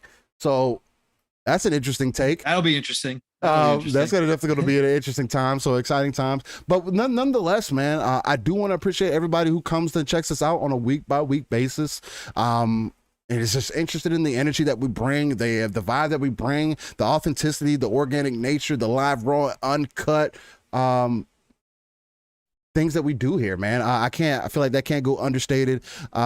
shout out to y'all for just being great, having the conversations in the chat. Again, y'all are extremely active. I'm constantly watching, and y'all are having a conversation. That's the most amazing thing that we as hosts of a podcast could hope for, man. Not only is there a conversation that we're having, but you guys are engaged in the same kind of conversation or having conversation along the same lines, which is an amazing thing.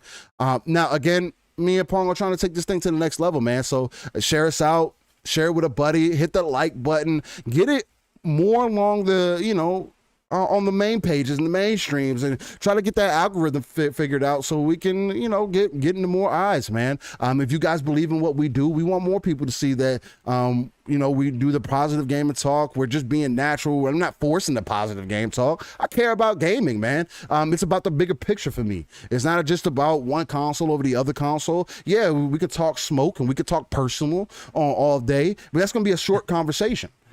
Because at the end of the day, like I stated earlier, me as a gamer and just a lot of the things that I stand in real life, I'm confident in what I stand for. And you can't talk me off that hill. I know what I'm interested in. I know what I'm into. I know what will pull my attention. And I keep those things in mind. Have I been given good suggestions and things like that? Yeah. I slept on Cyberpunk. I was going to sleep on Cyberpunk, and Pong and Tempest was like, try it out. And guess what? I did, and I thoroughly enjoyed it. I had a great time with the game. So not to say that it doesn't happen. People can make good suggestions. You can try games out and go from there. There's nothing wrong with that. But just know what you stand for. Don't let people bully you off of what you believe in or what you play or what you're interested in. You don't have to play. You don't have to play all the PlayStation games to be a great gamer. Like, we're all enthusiasts at the end of the day. The whole hardcore gamer term is subjective and objective and personal, depending on what your perspective is on it. And then, other than that, like Pong always says, play what you love what you play. Y'all just keep it live, raw, and uncut. You can find me, I Steel Rain I, everywhere. The T is a 7, whether it be Twitter, Facebook, YouTube. Oh, what else we got? Xbox, PC. If you can type it into the search bar, you'll more than likely find me. Hit me up in the DMs. Hit me up in a message. If you're trying to run some games together, I'll be on Halo today. Check me out. Come on, let's run some matches together. Other than that, unless I'm grouped up, that might have already be being called on. But just hit me in the DMs whenever you want to have a conversation. I'm always down for that, man, because that's what it's about at the end of the day. Other than that, Pong, tell the people what you got going on, where they can find you, and all those amazing things, man. Episode 26 of the Living Split Screen is in the books, ladies and gentlemen. What a great show. Again, thank you all for listening, whether live or later. You know what? We appreciate every single one of you the same. Nothing but love and respect. This is so much fun on Saturday mornings. Again, I wake up just so excited to be here with my brother Steel. And of course, everybody that shows up here for us. And then I know that listens later. This is just a great day. I love Saturdays. And this is a way to start off the day. Like I said, I don't want to get off these podcasts and I'm not tired. I get off these shows and I'm actually energized. It's like I just got to go to workout. You know what I'm saying? Because you know what? It's about energy, and energy is everything. And that's what Steel and I are all about, is bringing the energy and talking about video games, even if it's a serious subject or whether it's just it's all the same. We're putting out good energy into the world because Steel and I are coming from a good place when it comes to video. Smoke about some of their decisions. It's still nothing but respect for Nintendo and the hustle, right? At the end of the day, it is what it is. So you know what? Love you all. Nothing but respect. Thank you for coming out, and can't wait until next Saturday to do this all over again for episode 27 next week. Man, oh man, we're getting there. Yeah. Anyways, Pong Soul everywhere. You guys know the drill.